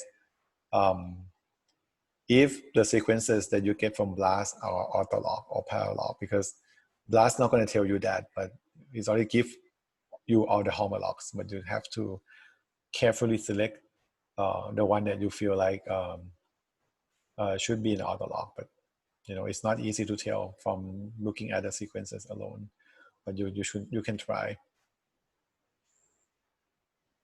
And the problem with the multiple sequence alignment that you have to be careful is sometimes the non-autologous or unrelated sequences may appear to have a specific pattern, but with no biological meaning. So this could happen because we already discussed this one, that sometimes, when you align many sequences, there are many places that you can insert gaps to make the alignment good, right? So, and if you align like non-related sequences, like a random sequences, chances are that you're going to insert gaps into places that make the alignment look so good. Looks like it's real autologous sequences or related sequences, but they are not. So this is something that you have to be careful, but that sometimes you see a very good conserved region from the multiple sequence alignment, but it doesn't mean anything. It doesn't have to be something that meaningful all the time, but some of them are just happen by chance. And you already did this one for an exercise, so I'm going to skip. So building a phylogenetic tree could be difficult because of these two reasons. The first one is that not all sequences evolve at the same constant rate for all mutations at all times, right? So when you build a phylogenetic tree using the sequences, you basically assume that all the mutation happen at the same rate. So nothing actually like accelerate the mutation rate, so make it mutate faster or make it mutate slower. So we just assume that, you know, all the mutations occur by nature, and it actually happen constantly at a constant rate. And this is not true for many cases. So this is something that you just have to be aware, right? Because sometimes the mutation could be happen on a different rate. I mean, because it's been like many million years ago, like billion years. It's been billion years ago, so it's we don't know what actually happened at a specific point in time. So we have to be just assume that all the mutations happen at the same rate. And sequences only diverge to a moderate degree. No multiple mutations occur at the same nucleotide position. This is definitely not correct for sure, but because we don't know. As I said before, that we just assume that the mutation it just happened one at a time. For example, like A to T, and it's gonna stay like that, and then it's gonna, after a long time, it's gonna go from T to G. So we just assume that there's no like reversion of the mutation, or it's not like A mutate to T and back to A and back to T again, and then you just say, oh, this position is T, so it must have been only one mutation. That is not true in that case, because it actually happened multiple times, but it's just, you know, going back and forth between A and T, A, T, and A. So you don't see anything else. You just see A and T, so, and you believe that that is only a single mutation. But, you know, because we cannot find an evidence that, you know, tell us that there are multiple mutations at that position, so we just have to believe what we have in hand, and that could be wrong. But this is something that, you know, that's why it's challenging to get an accurate phylogenetic tree from the data we have. But it's just something that you just have to keep in mind. But it's not gonna stop you from building the phylogenetic tree. But you just have to know that most of the time it could be wrong because of these two reasons. And we also have some basic measurement of the evolutionary history or distance, and we call that a p distance.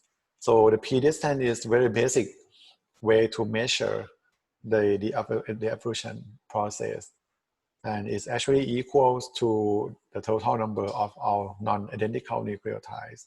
So you just, you know, compare two sequences and you just count how many times you see the non-identical nucleotides at the same position in you know, the entire sequence, and you will just calculate that as a percentage, and you're going to get the p distance. So the larger the p distance, the more non-identical nucleotides found in the sequences. So this is good for you to easily and estimate the evolutionary process. But the problem is that it's going to underestimate the number of the mutation due to the fact that there could be multiple mutations at the single site. And this is something that you also have to know. If you look at the nucleotide, you will find that the rate of mutation is not the same between two groups of nucleotide, especially the purine and the pyrimidine group, because the transversion actually can happen very, it's not as frequent as the transition. So basically the transversion is when you mutate from purine to pyrimidine or from pyrimidine to purine. We are talking about nucleotides, so it's just, there are just 4 nucleotides, and 2 of them, A and G, are purine, and C and T are pyrimidine. So most of the time you're not going to see, I mean, it's less likely that you're going to find, I mean, less frequent, not less likely, but less frequent for the transversion to happen than the transition. So you're going to see like A to G, G to A, and C to T, T to C more often than A to T or G to C. Right? So this is a rule, and the transition and transversion ratio is about 4 times. So the transition happens 4 times more likely. And different codon positions also have different mutation rates, because the wobble effect, right? We know this from molecular biology, that the 3rd position of the codon has a wobble effect, which means that it actually can mutate a lot more often and you still get the exact same amino acid, right? It could be, you could get a synonymous mutation at the last position in the codon, and that's called a wobble effect. So definitely, if the nucleotide substitution happens in the last position of the codon, it's not going to do anything to the amino acid. So basically, this is a bias, right, toward the last nucleotide in the codon.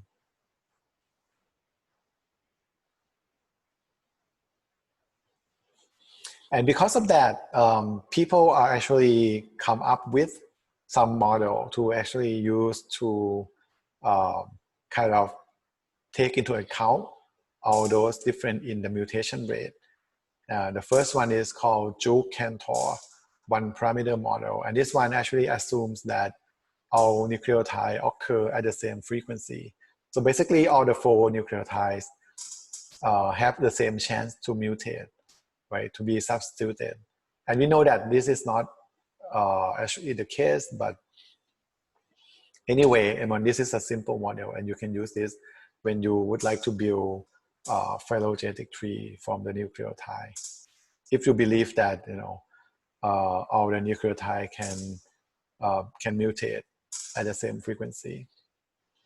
The second one is Kimura 2-parameter models.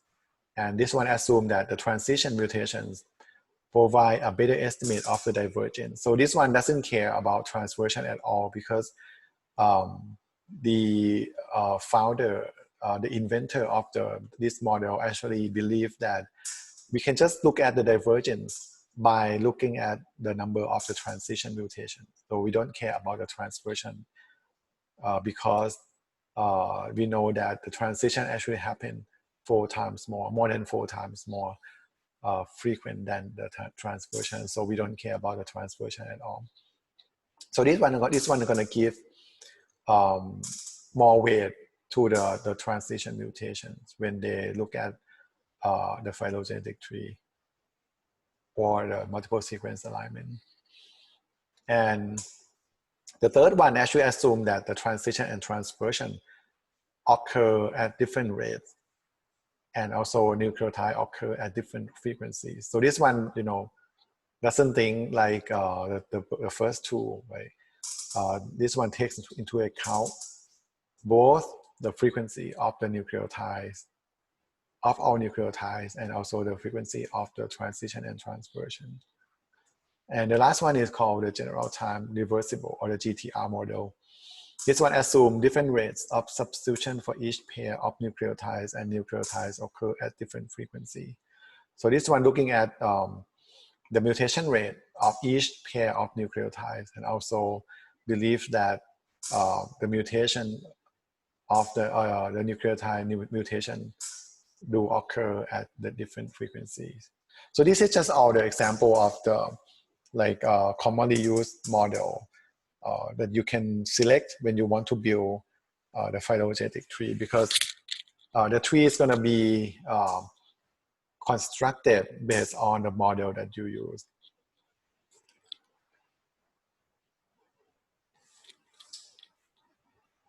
But anyway, all these models have the same thing in common, which is the assumption that all the mutations at the different sites in the genome, which means that each position in the sequence actually doesn't have anything to do with each other. It doesn't have any effect on different on other positions. So if the G at the position 5 mutate, it's not going to do anything to the G at the position 6, 7, 8, 9, 10, or A at the position 10, 12, 13. So each position actually evolve or mutate independently. It doesn't affect other position. And this is also just an assumption, because we know that in nature, if one part of the protein or one site of the protein or the nucleotide sequence mutate, it could actually affect other position as well. So this is a very naive assumption that otherwise, it's going to be too complex for the mathematical model. And that's why most of the time when you work with the biology, you have to kind of stick to some assumption. Otherwise, it's going to be too complex for the math to calculate. Even you have a very powerful computer, it's still too complex and it's going to take so long. This is pretty much like a norm in bioinformatics, right? You don't have, you never have a very perfect model or a perfect algorithm, but most of the time you just go with the one that actually work best for you and still useful. And we talk about the nucleotide substitution models here when we build phylogenetic tree, but we also have amino acid substitution model for as well. And the first one you already is the one that you are already familiar with. It's the one from Dayhoff, which is a scientist, computer scientist that work on building the model from collection of the protein sequences, and it's called the PAM matrix, right? And there are some other models you can use as well. It's called different names here, and I'm not going to go into a detail how they actually come up with those models, but you can look into that yourself if you want. And there are two different methods that you can use to build trees. The first one is a distance-based method, and the second one is the character-based or discrete. So the difference between the two is that for the distance-based, you actually calculate the difference between sequences first, and then you use that information to build a tree. But the second one, you don't care about the distance of the entire sequence, but you actually look at each position or each nucleotide or each amino acid at a time in order to build the phylogenetic tree. So the first one, we look at the whole sequence and you calculate the distance between sequences using the similarity or dissimilarity alignment. But the second one, you only care about the single nucleotide or single amino acid at a time, and you use that to build the tree.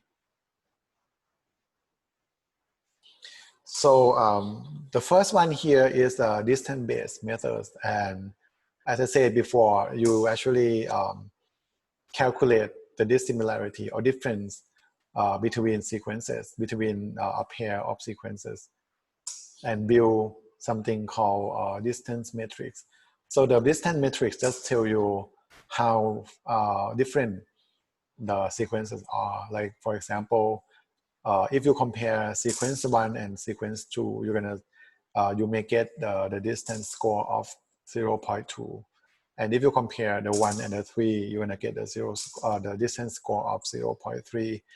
In this case, it's basically calculated from the number of substitution divided by the total number of nucleotide. So the 0.2 means that there are 2 substitutions out of 10 nucleotides, so you get a 0.2. And if you compare 1 and 3, you see 3 mutation or substitutions out of 10 nucleotides, and you get 0.3. So basically, by looking at the number here, you can tell that 1 and 2 is more similar, or actually closer than 1 and 3. And 3 and 4 is like the most different sequences in this group, because there are 4 substitutions out of 10 between 3 and 4.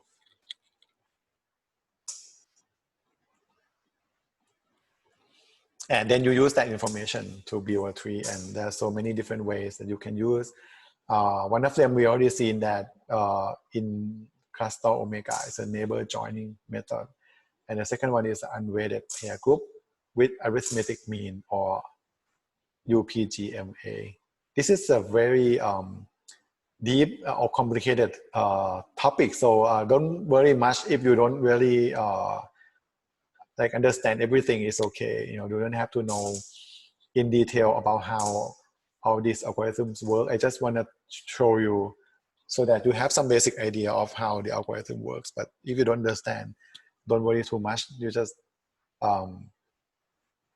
when you actually do your research, or when you have to actually use it, you may have to come back and review all these topics again in the future. So this is the complicated, it's quite complicated, but the basic idea is that you actually group the sequence that are close or similar together first and form a new score. For example, from the matrix number 1, which is the distance matrix created from comparing a pair of sequences at a time. And you will see that B and D in matrix number 1 is the closest to each other. So you just combine B and D together, and then you calculate a new score, right? And you can use that new score to actually create a new distance matrix. And then you do this again by grouping the sequences, a set of sequences that actually close to one another, like B and D here are actually closest to the C. So then you can group B and C together, and then you form a new matrix with the new distance score. And after that, you can build a tree, right? Now you know that, okay, B and D should be very close. And then you add C, right? And then you add C, and you add A. So in the tree, in figure B here, you're gonna see that you start from B and D, right, together, and then you add C, and then you add A. So you get a picture that represents the distance between all sequences. So A and B is like the farthest from each other. A and B and A and D is like the farthest from each other, and A and C is closer than A and B and A and D. And you can read, you can read all the text if you want to understand why is it called unweighted, or what is actually weighted. So basically, it's just the way that they calculate the score, for the matrix. Because now you actually combine 2 sequences together, so maybe you have a choice to actually average the score from those 2 sequences, or you give one sequence a better weight, for example. So if you don't give a weight to any score, any sequence, it's going to be unweighted. And this is another algorithm that you can use to build a tree using the score from a distance matrix. This is actually developed in 1987. You can actually start from like all the sequences, like in the figure. You have 8 sequences connected to each other, and then you try to group the sequence that are similar together, one at a time. So this one you group 1 and 2 first, and then you start grouping another sequence that close to 1 and 2, something like that. Okay, and those are all the distance-based metrics which relies on the distance metrics. And now we're gonna go to discuss the other technique. It's called the character-based method. And these are some popular methods in character-based group. The first one is a maximum parsimony. And you know the term, right? The parsimony is means that we want maybe the smallest number of events that actually happen to give you a good to build a phylogenetic tree. The second one is called the maximum likelihood, and the third one is called Bayesian inference.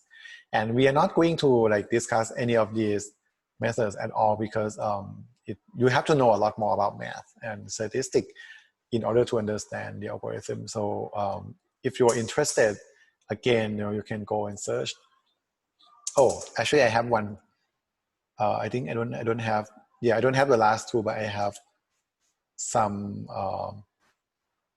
figures for the first method. Actually, this one is. I can explain it a little bit. Actually, this one is gonna start from doing the sequence alignment, and it's gonna select only the positions that actually quite important in building the tree.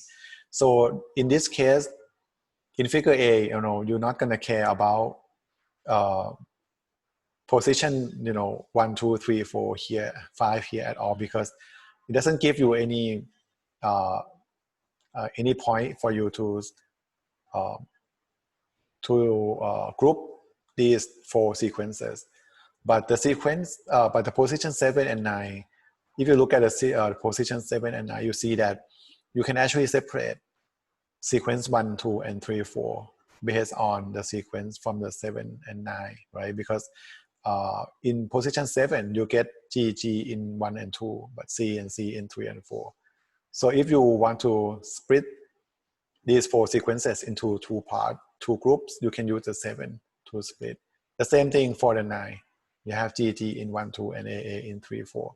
So these 2 are actually the most important position that you can use to split the sequences into 2 groups. But the other positions are not really that useful because you can't do that. And then you're starting from looking at each position, like how you're gonna group the sequences together to form a small tree for each position. For example, for position 7, you can put 1 and 2 together and 3 and 4 together, right? In this case, you have to have 1 mutation to change from 1, 2 to 3, 4, right? Because 1, 2, and 3, 4 is different. In 1, 2 you have G, and in 3, 4 you have C. So in order to change from G to C, you need only 1 mutation, right? So if you change position 7 from G to C, all the sequences will have exact same nucleotide. And you can do another way, for the position 7, you can try to put 1 and 3 together and 2 and 4 together. But this time it's going to be somewhat more difficult because in order to change from 1, 3 to 2, 4, you need 2 mutations. The first one is from 3, which is C. It has to go from C to G. I can show you a laser pointer. Here, you have to go from C to G, right? And then G to C again. So you need 1 true mutation from, 3 to become like 4, like 4 or 2. The same thing happens for the sequence 2 here to become like 1 and 3. You have to you go from G to C and C to G. So there are 2 mutations. And you can try to align, to build a tree for this position the other way as well. You can try from, you can put 1 and 4 together and 2 and 3 together, and you're going to get exact same result, which you need 2 mutation, right, from 1, 4 to 2, 3. So among these 3 ways that you can group the sequences, you will find the one that actually the most parsimonious, and you're going to see that in this way is actually the best one because you need only 1 mutation. And you keep doing that, you know, for all the positions in the sequence, and then you will find that which is the best way that you should use, right? For example, if you look at the position number 9, you're going to see again that this way is actually the best because it requires only 1 mutation, which is the fewest event that has to happen for 1 and 2 to become 3 and 4. So this is the most parsimonious way to group these sequences together. So you have, you know, 2 evidence now. Position 7 is also 1 and 2 and 3 and 4 together. Position 9, 1 and 2 and 3 and 4. So, you know, the best way that you can align sequences in the tree is to put 1 and 2 close to each other and 3 and 4 close to each other, because of the information from the positions that are important for building the tree, right? So this is pretty good, but it's gonna take a long time. The problem with all these character base is that it's gonna take you a lot longer time, but it's gonna give you, it may give you a very good phylogenetic tree, but it's gonna take you so long to compute because you have to consider all the important sequences, all the positions one by one. So it's gonna take so long. And this is the maximum likelihood. This is actually, that's a way that you can build many different trees, and then you calculate which one should be the one that has the highest probability. So in this case, you're not going to build only 1 tree, but you're going to build a lot of trees, and then you can decide using the algorithm which one should be the best based on the probability. And also, this is also based on the probability. You can use the Bayesian method and the technique like the Markov chain, Monte Carlo, or MCMC to calculate the likelihood that you're going to get, that your tree is going to be the correct one. So this is very complicated, and you have to understand a lot of math and statistics. So I don't think we need that. And this is a technique that you can use to evaluate your tree. Like after you get a tree, you can use a technique like bootstrapping to kind of measure the likelihood that, or the probability that your tree is actually the correct. And this is also a complicated topic, and I would recommend you to go and look at it in detail if you want to. But basically, use some kind of random sampling. It's going to random all the sequences, like random all the nucleotide in the sequences, and try to build a tree from the random sequence, and then compare how many times they see the sequence that actually, the tree that actually look like the one that you built before, something like that. So if you see like the tree that look like the one that you built from the random sequences, that means that maybe your tree actually happened just by chance. When you get your tree by chance, doesn't mean anything, right? Because, you know, every time you just shuffle all the post nucleotide and you still get the same tree. So that's the idea, right? You just, you know, shuffle all the nucleotide and build a tree and compare. Okay, there's so many different exercises, but we're not going to do all of them, but we're going to try just one example using a very basic tool, but easy to use tool, and it's good for beginner. Again, I'm going to send a file to the Line program. So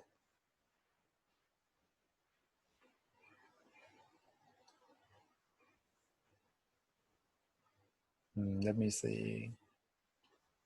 I have to go to the Google Classroom.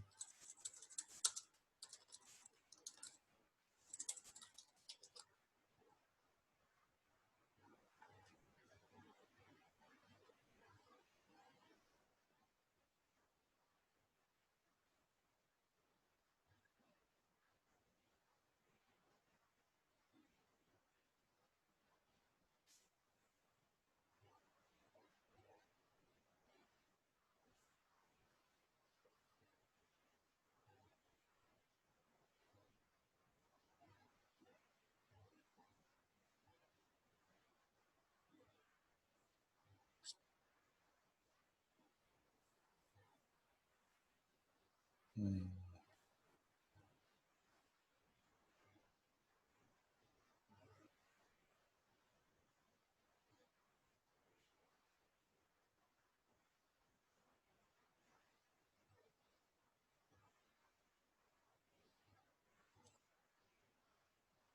So while we're waiting for the file to be downloaded, we can go to the website.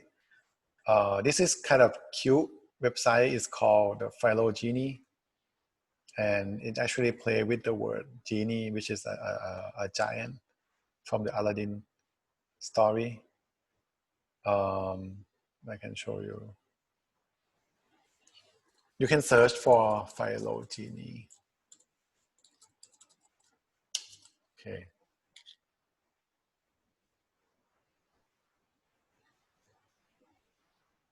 Oh no.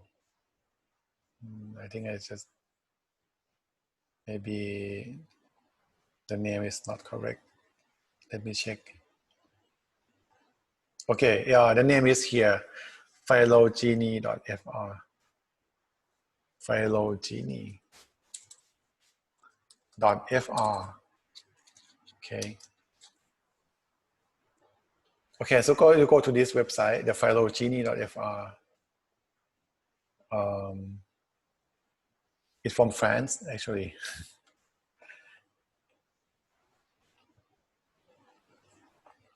You see,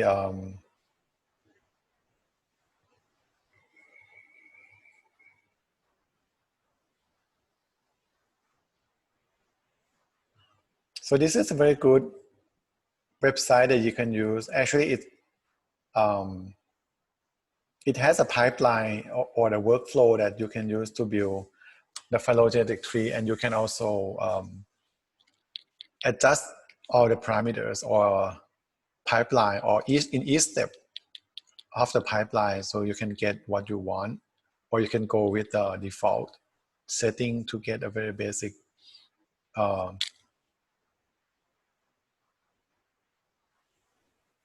phylogenetic tree. I'm gonna give you a file first. I have to download. Okay. Hopefully you can open it. I'm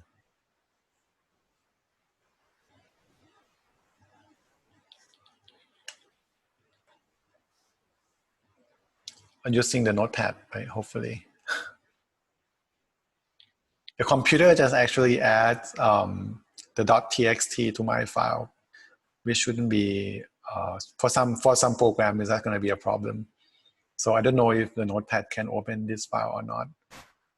If not, you can rename the file by removing the .text and try again. You know, in some operating system, it doesn't care at all about how you name your file. But you don't even have to have the file name extension.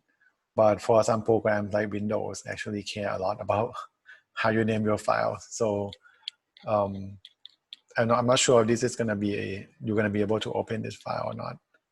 So if you have any problem, you can try rename the file and try to open it with the notepad again.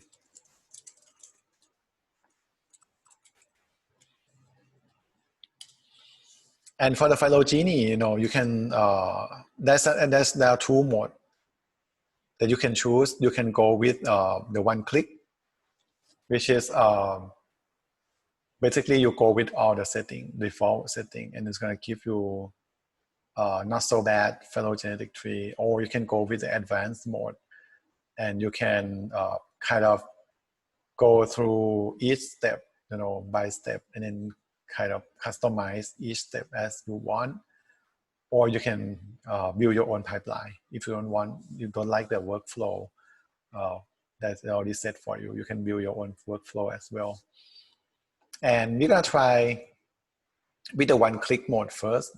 So basically you just click at the link, one click, and then upload the file or copy and paste the file, right?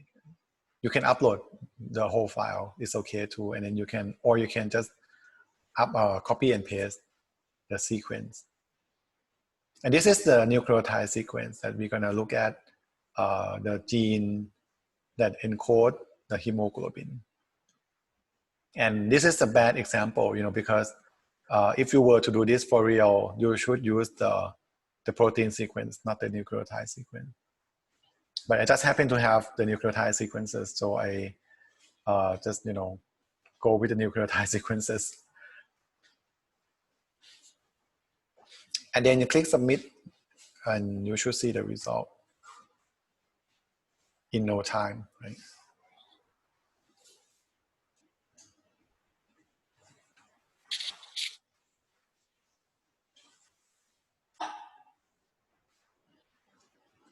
I'm pretty sure that you're going to have to do, you're going to get to do the multiple sequence alignment again tomorrow, because Janapat's going to make you do so for his protein structure.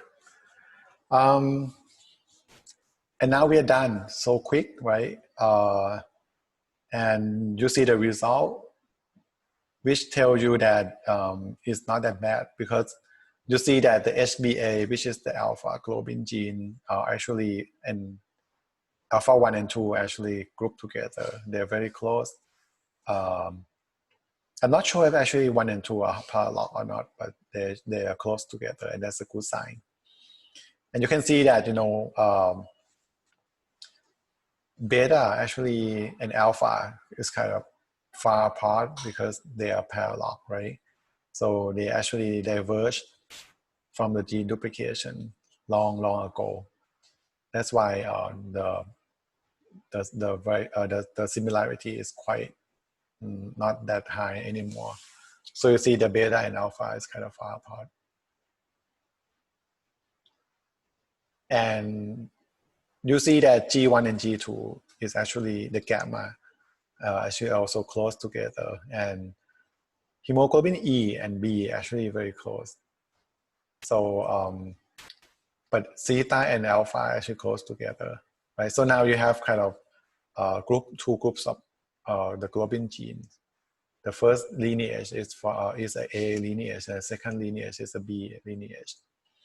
So you can see that this is pretty. I'm not the expert in the globin gene, so I cannot really tell if this one is actually correct or not. But it looks to me that this is not that bad, because you have A in one group and B in the other group. Because we already look at this gene before, and we know that A and B are parallel, right? Mm-hmm. Okay, let's go back to, the good thing about the phylogeny website is that you can go back to each step, and you can modify and rerun the workflow again to get the result that you want, maybe a different result from your new setting. For example, you can go back to the alignment and look at the alignment, right? See, so this is the alignment of the sequences, the multiple sequence alignment. You can see there are some conserved nucleotides, and there are many conserved nucleotides, and this is something that we can expect. And you can go to the step 4. This is the one that we talked about before, that when you actually build the phylogenetic tree, you should curate the multiple sequence alignment. Like, you should not trust the alignment from the program right away, because the limitation of the algorithm and the nature of how the gaps could be inserted to the multiple sequence alignment. And this is a program, actually there are programs that can help you do that, right? You don't have to do it by hands every time. You can try to use the program. And this is, in phylogeny, it has a program that will do this step for you automatically. So you can, you can actually look at the alignment in step 3, and then you can compare what you get from step 4 after the curation process, right? And you can see what actually what gets changed after the curation, something like that. Okay, and then step 5, actually the part that build the phylogeny. You see, it doesn't look that impressive because this is just a very basic tree and it's not graphically visualized yet until the last step, but it gives you a very good outlook of the tree. But in the end, actually, this is quite interesting. It gives you, it actually tells you what kind of substitution model it uses to build a tree, right? This one is a HKY85, which is another model that you can use to build a tree. I don't quite remember the name. Let me check if I had, no. Yeah, it's Hasegawa Kishono Yano model. Yeah, it's a third one in the nucleotide substitution models on the slide. It's a third one. And it has a number on it, so it should be something that you can choose. And for this one, the transition and transversion ratio is 2.1. So this is some, it's a parameter that we set to build the tree. And you can actually modify all these parameters to build a new tree if you want to. If you believe that you know better, you can change. Otherwise, you just go with the default. Okay.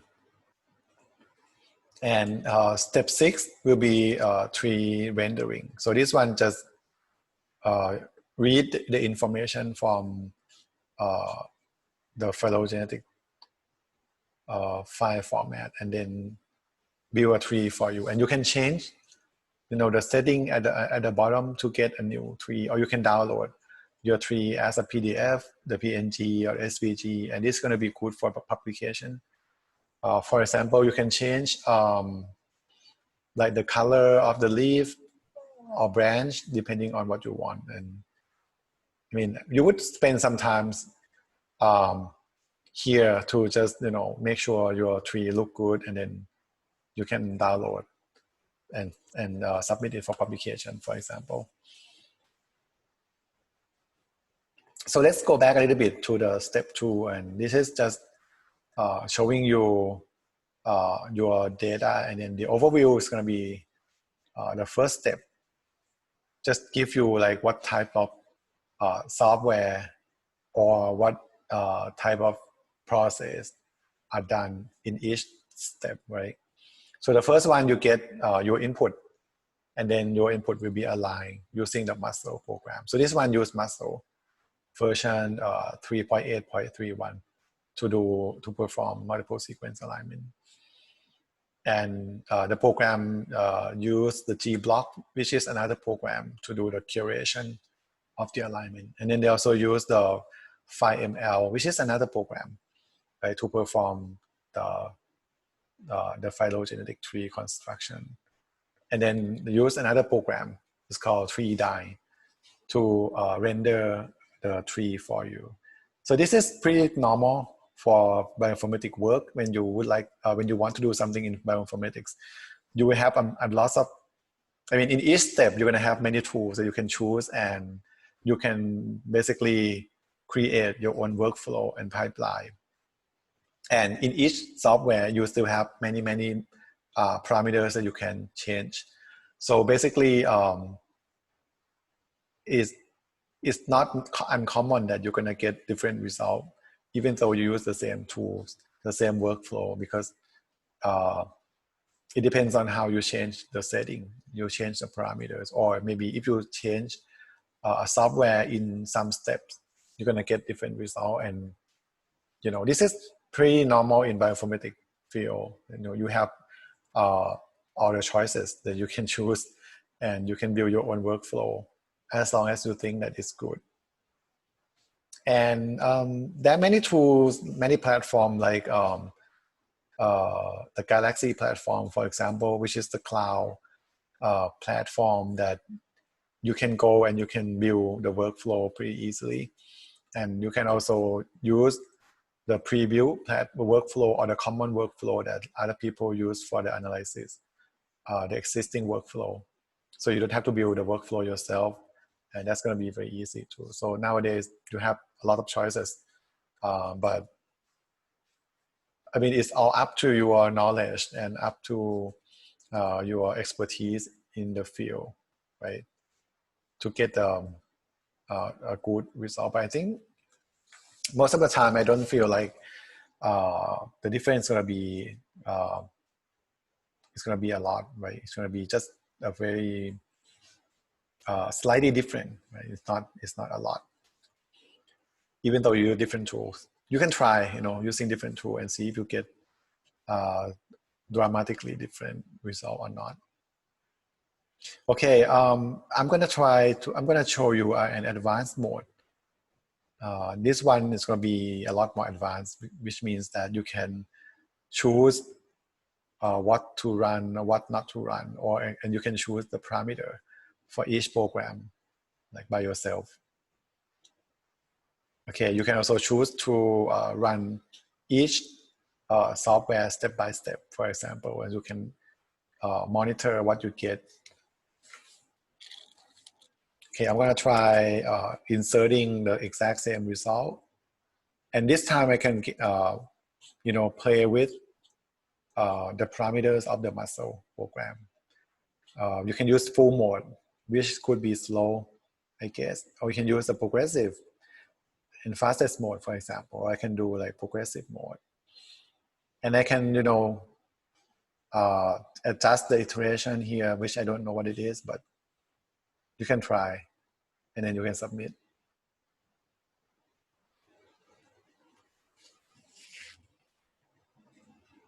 So C is now performing an alignment. Okay, and you can get the alignment back. It's pretty fast. Okay, and this is the guide tree, you see.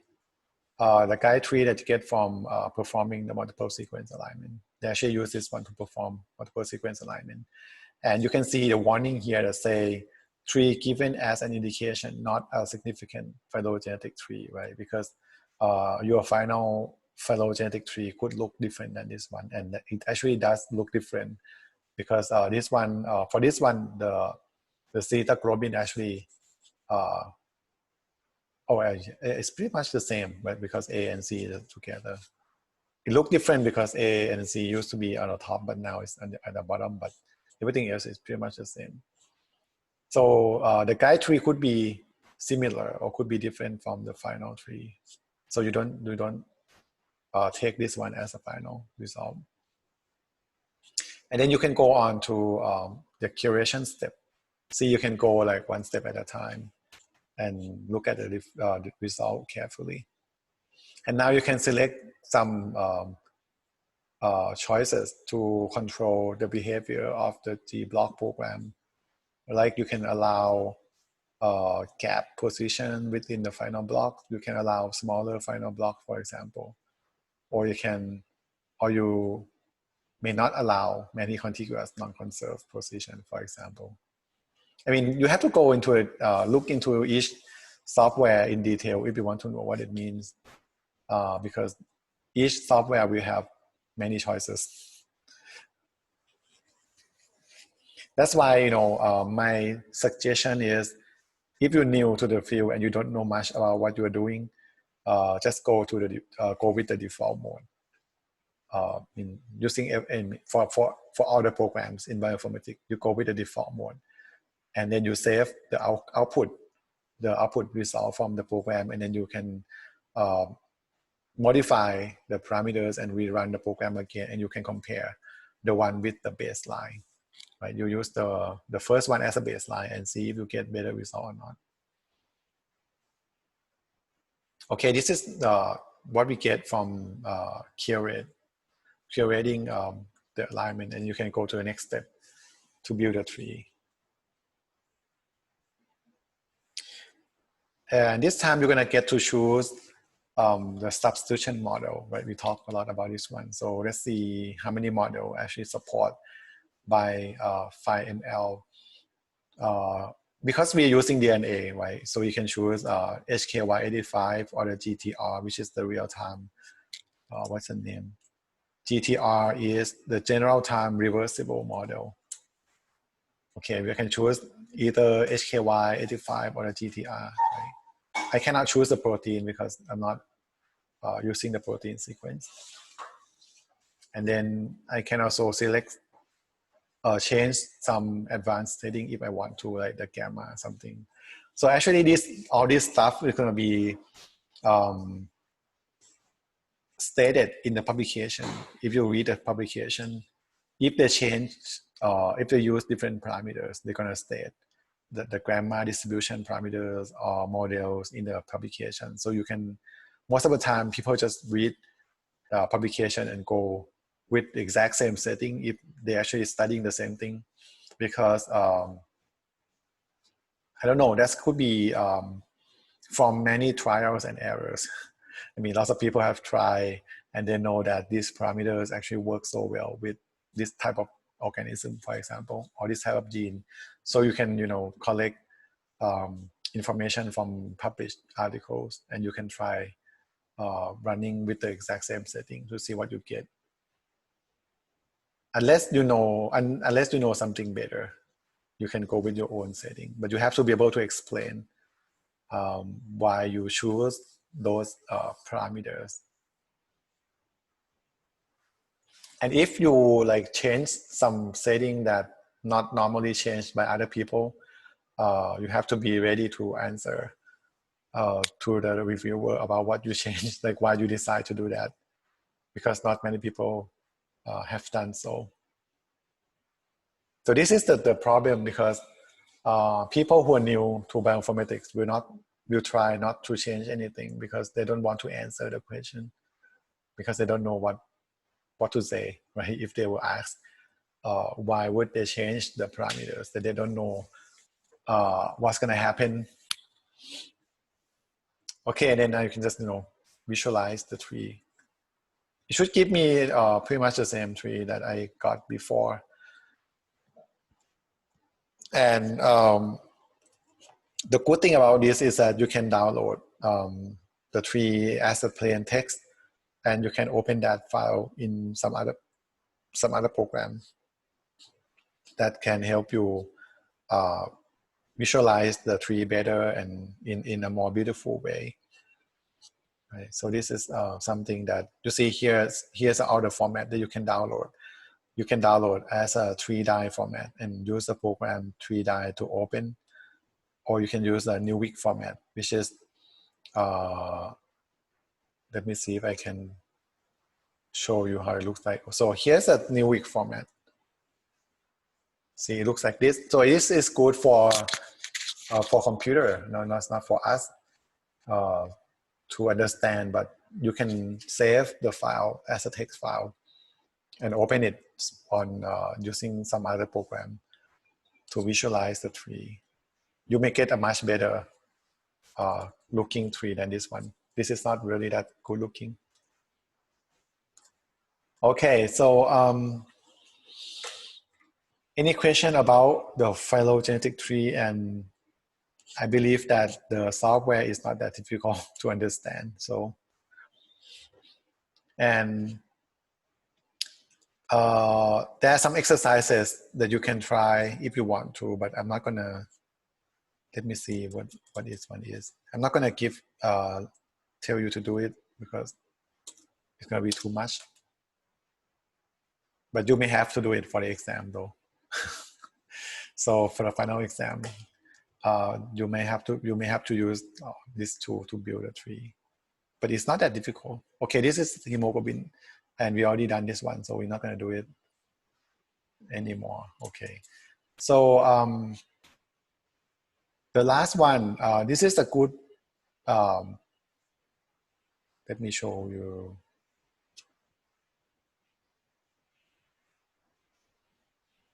Okay, this is a good example of how people apply phylogenetic tree in research, especially in infectious disease. So basically what they did, they actually compare the sequence of, you can actually compare, I mean in figure B, you can actually compare the sequence of the virus, for example, and then use that information to track how the virus actually spread from one person to another person. So you can actually like maybe doing a nasal swab, for example, and then you sequence the RNA, the DNA of the virus. And after you build a phylogenetic tree, because you know the source of the virus, right? For example, you know, like, okay, you get the virus from people who are in red here, and you can get the virus from people who are in A, D, C, B. And then you can build the phylogenetic tree. And then you know that, you know, who actually spread the virus to who by just looking at the tree, right, for example. So in figure B here, you can tell that B actually spread the virus to A, D, and C, and also the one with the red color, for example. And C and D may spread the virus to each other, for example.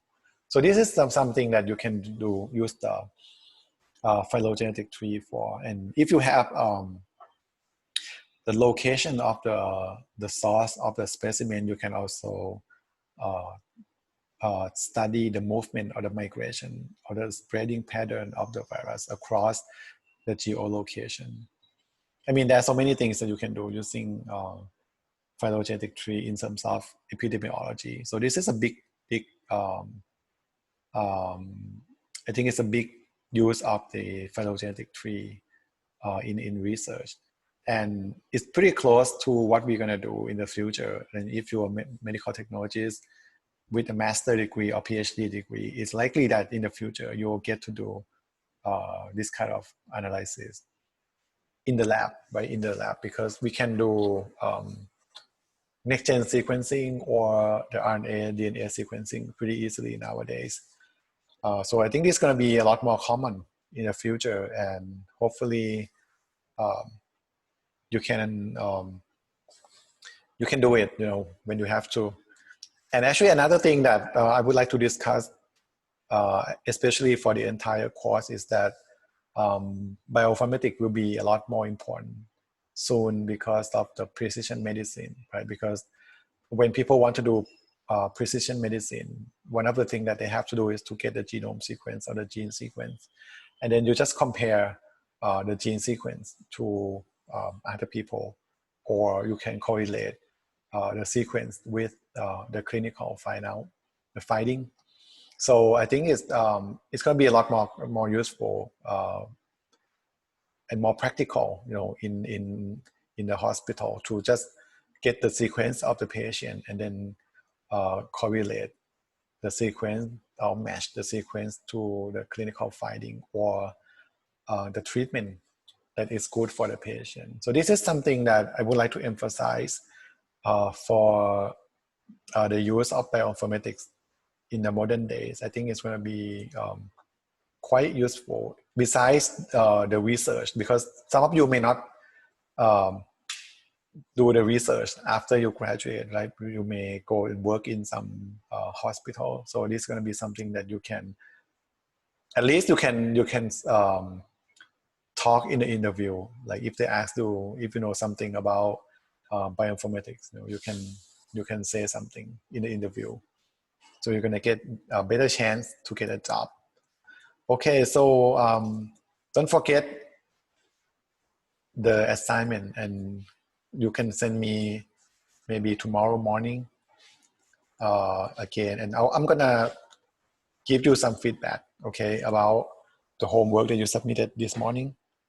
I need some time to read, and then I can give you some feedback later on. But this is the assignment for today. Okay, you guys basically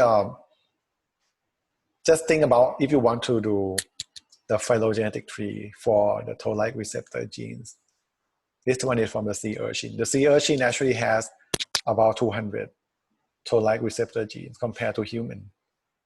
Do you know how many toll-like receptor genes we have? Do you know? How many toll-like receptor genes do we have? This is a basic immunology.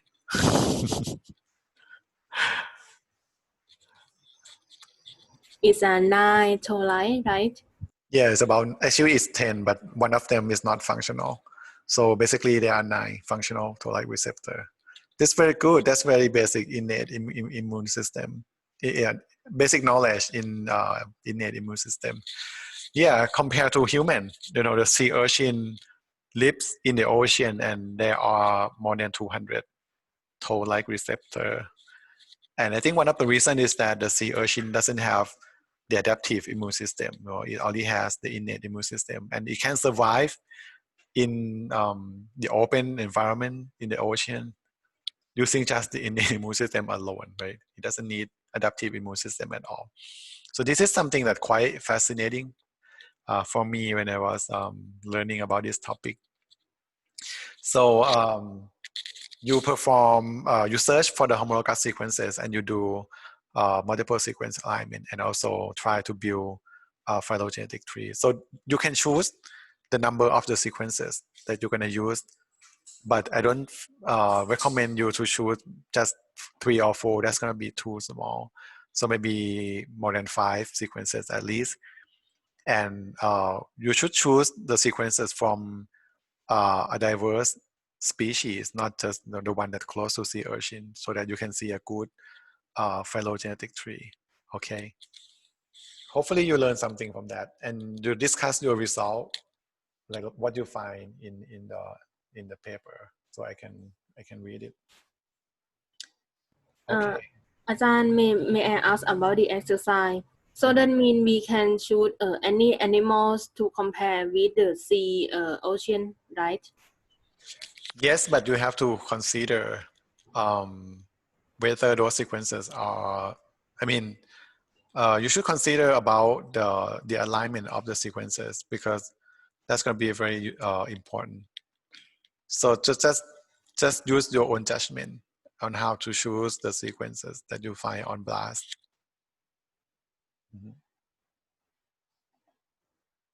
I mean, if they don't look like, I mean, if the similarity is too low, you may have a problem getting a good sequence alignment, multiple sequence alignment. But you can try first. I don't know, because I haven't. You can choose and try and see what you get. I would like you to. I would suggest you spend some time looking at the alignment, because that's gonna be. That's going to determine the quality of your tree. So when you align the sequences that you choose, spend some time looking at the alignment and see how it looks like. And don't forget to include that. Maybe you can capture a screen or something, screenshot, and include the multiple sequence alignment into your paper as well, so I can see how the alignment looks like. And this could be, I don't know if this one is actually a gene sequence or not, but you should use the protein sequence to do this, not the nucleotide, okay? Not the DNA. So if you get the DNA sequence, you can try to find the protein, or you can use the BLASTX to search for the protein sequences. Do not use a DNA sequence, because the sea urchin is far away from us. So I think you're going to get a better alignment using the protein sequence. And also try to identify the functional residue. The toll-like receptor actually has a specific pattern for the functional residue. So you should see something that's interesting from this gene. They have a repeat. I think it's called something repeat. I don't remember, but they have many set of repeats in the protein sequence, and those repeats actually play a role in recognizing those aminoglycan or protein on the bacteria. That's why it actually kind of mimic the pattern of the molecules on the bacterial cell wall, something like that. So you can learn a lot from doing this exercise. Okay, we have 10 minutes left. Any question? Otherwise, we're gonna finish this, and I'm gonna wait for the homework, and I'll give you some feedback, and then don't forget that we also have an exam. So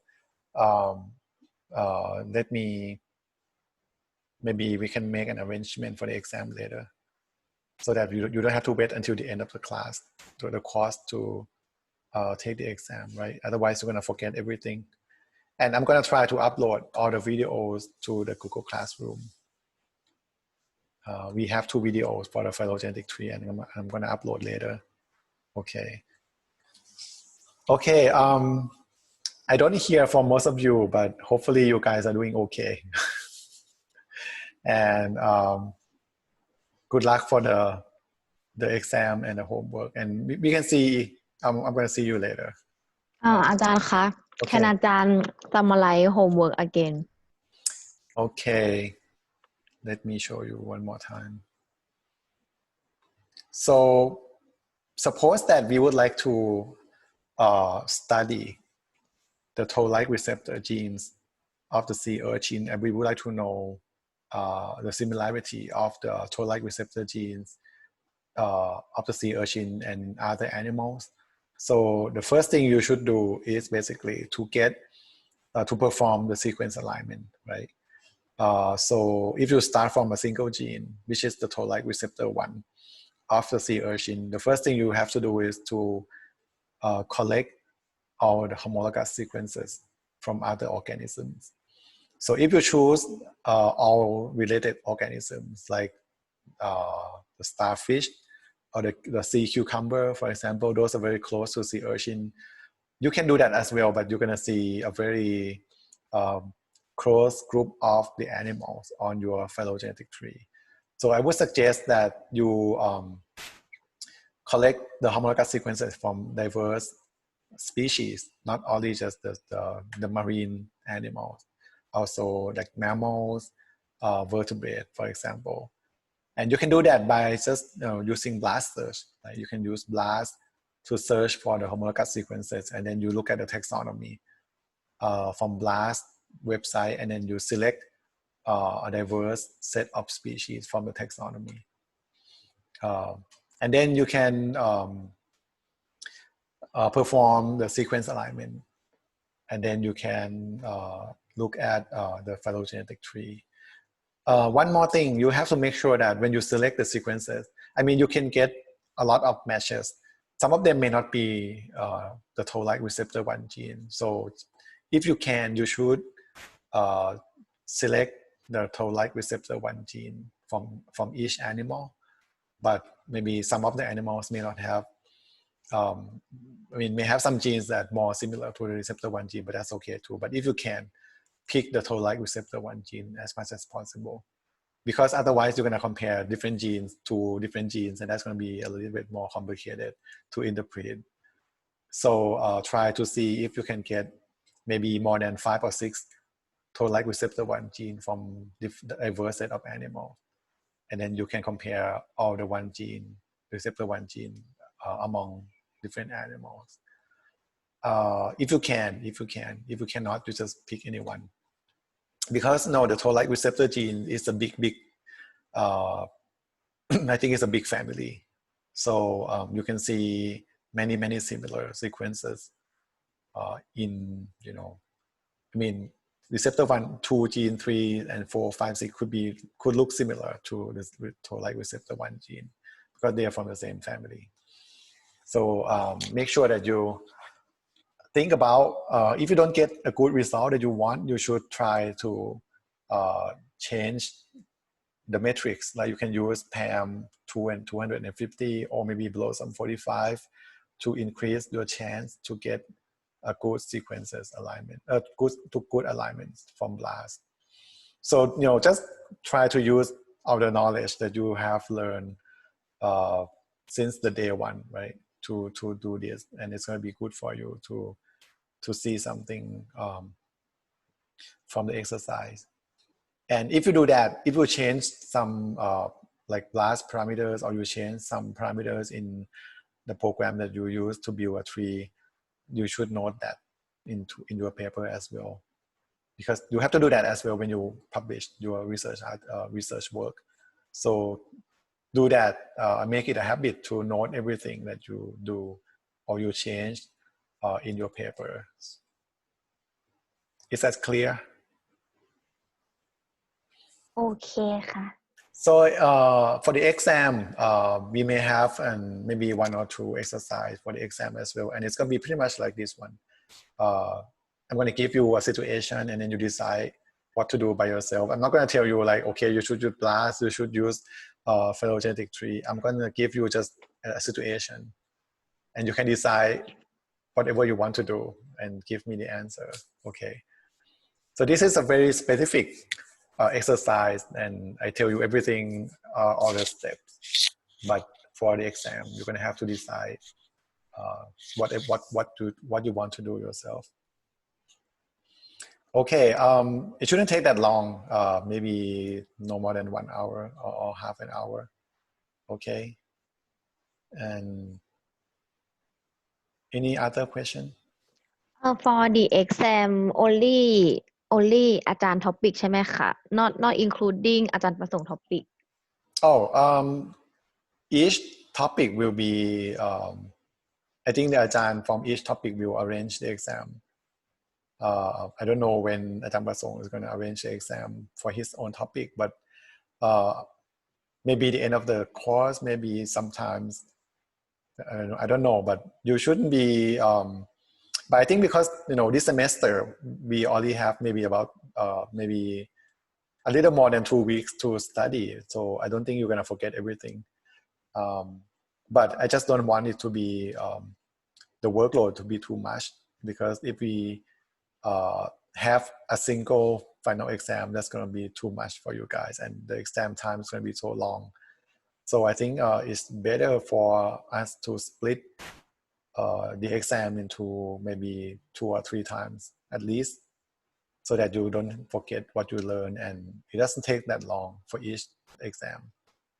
So it's not going to be too exhausting for you guys, because if you put everything into the same exam, into one exam, that's going to be a lot, because you have hands-on exercise, and as well as the question from the concept and ideas that you have to answer. So it's going to be too much. But anyway, for each topic, I don't think it's going to be like 1 hour, more than 1 hour for the exam, but or maybe it could be like a take-home exam. Not maybe, it doesn't have to be like an exam that you have to sit for the entire hour, for example. So let me think about that. Maybe it could be a take-home exam as well.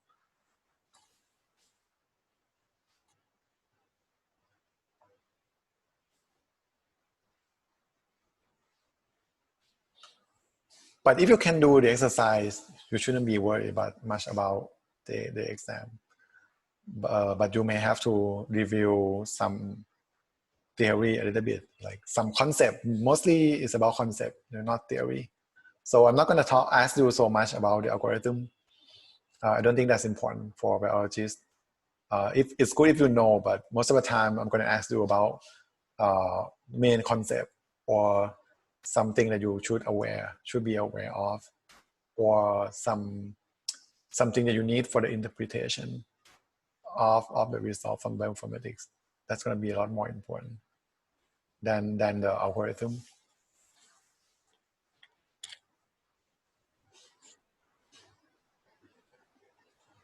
Okay. Any more questions? Okay, so you can still like send me a message if you have any question. Like we can still talk. And good luck. Good luck for your exam and for your assignment.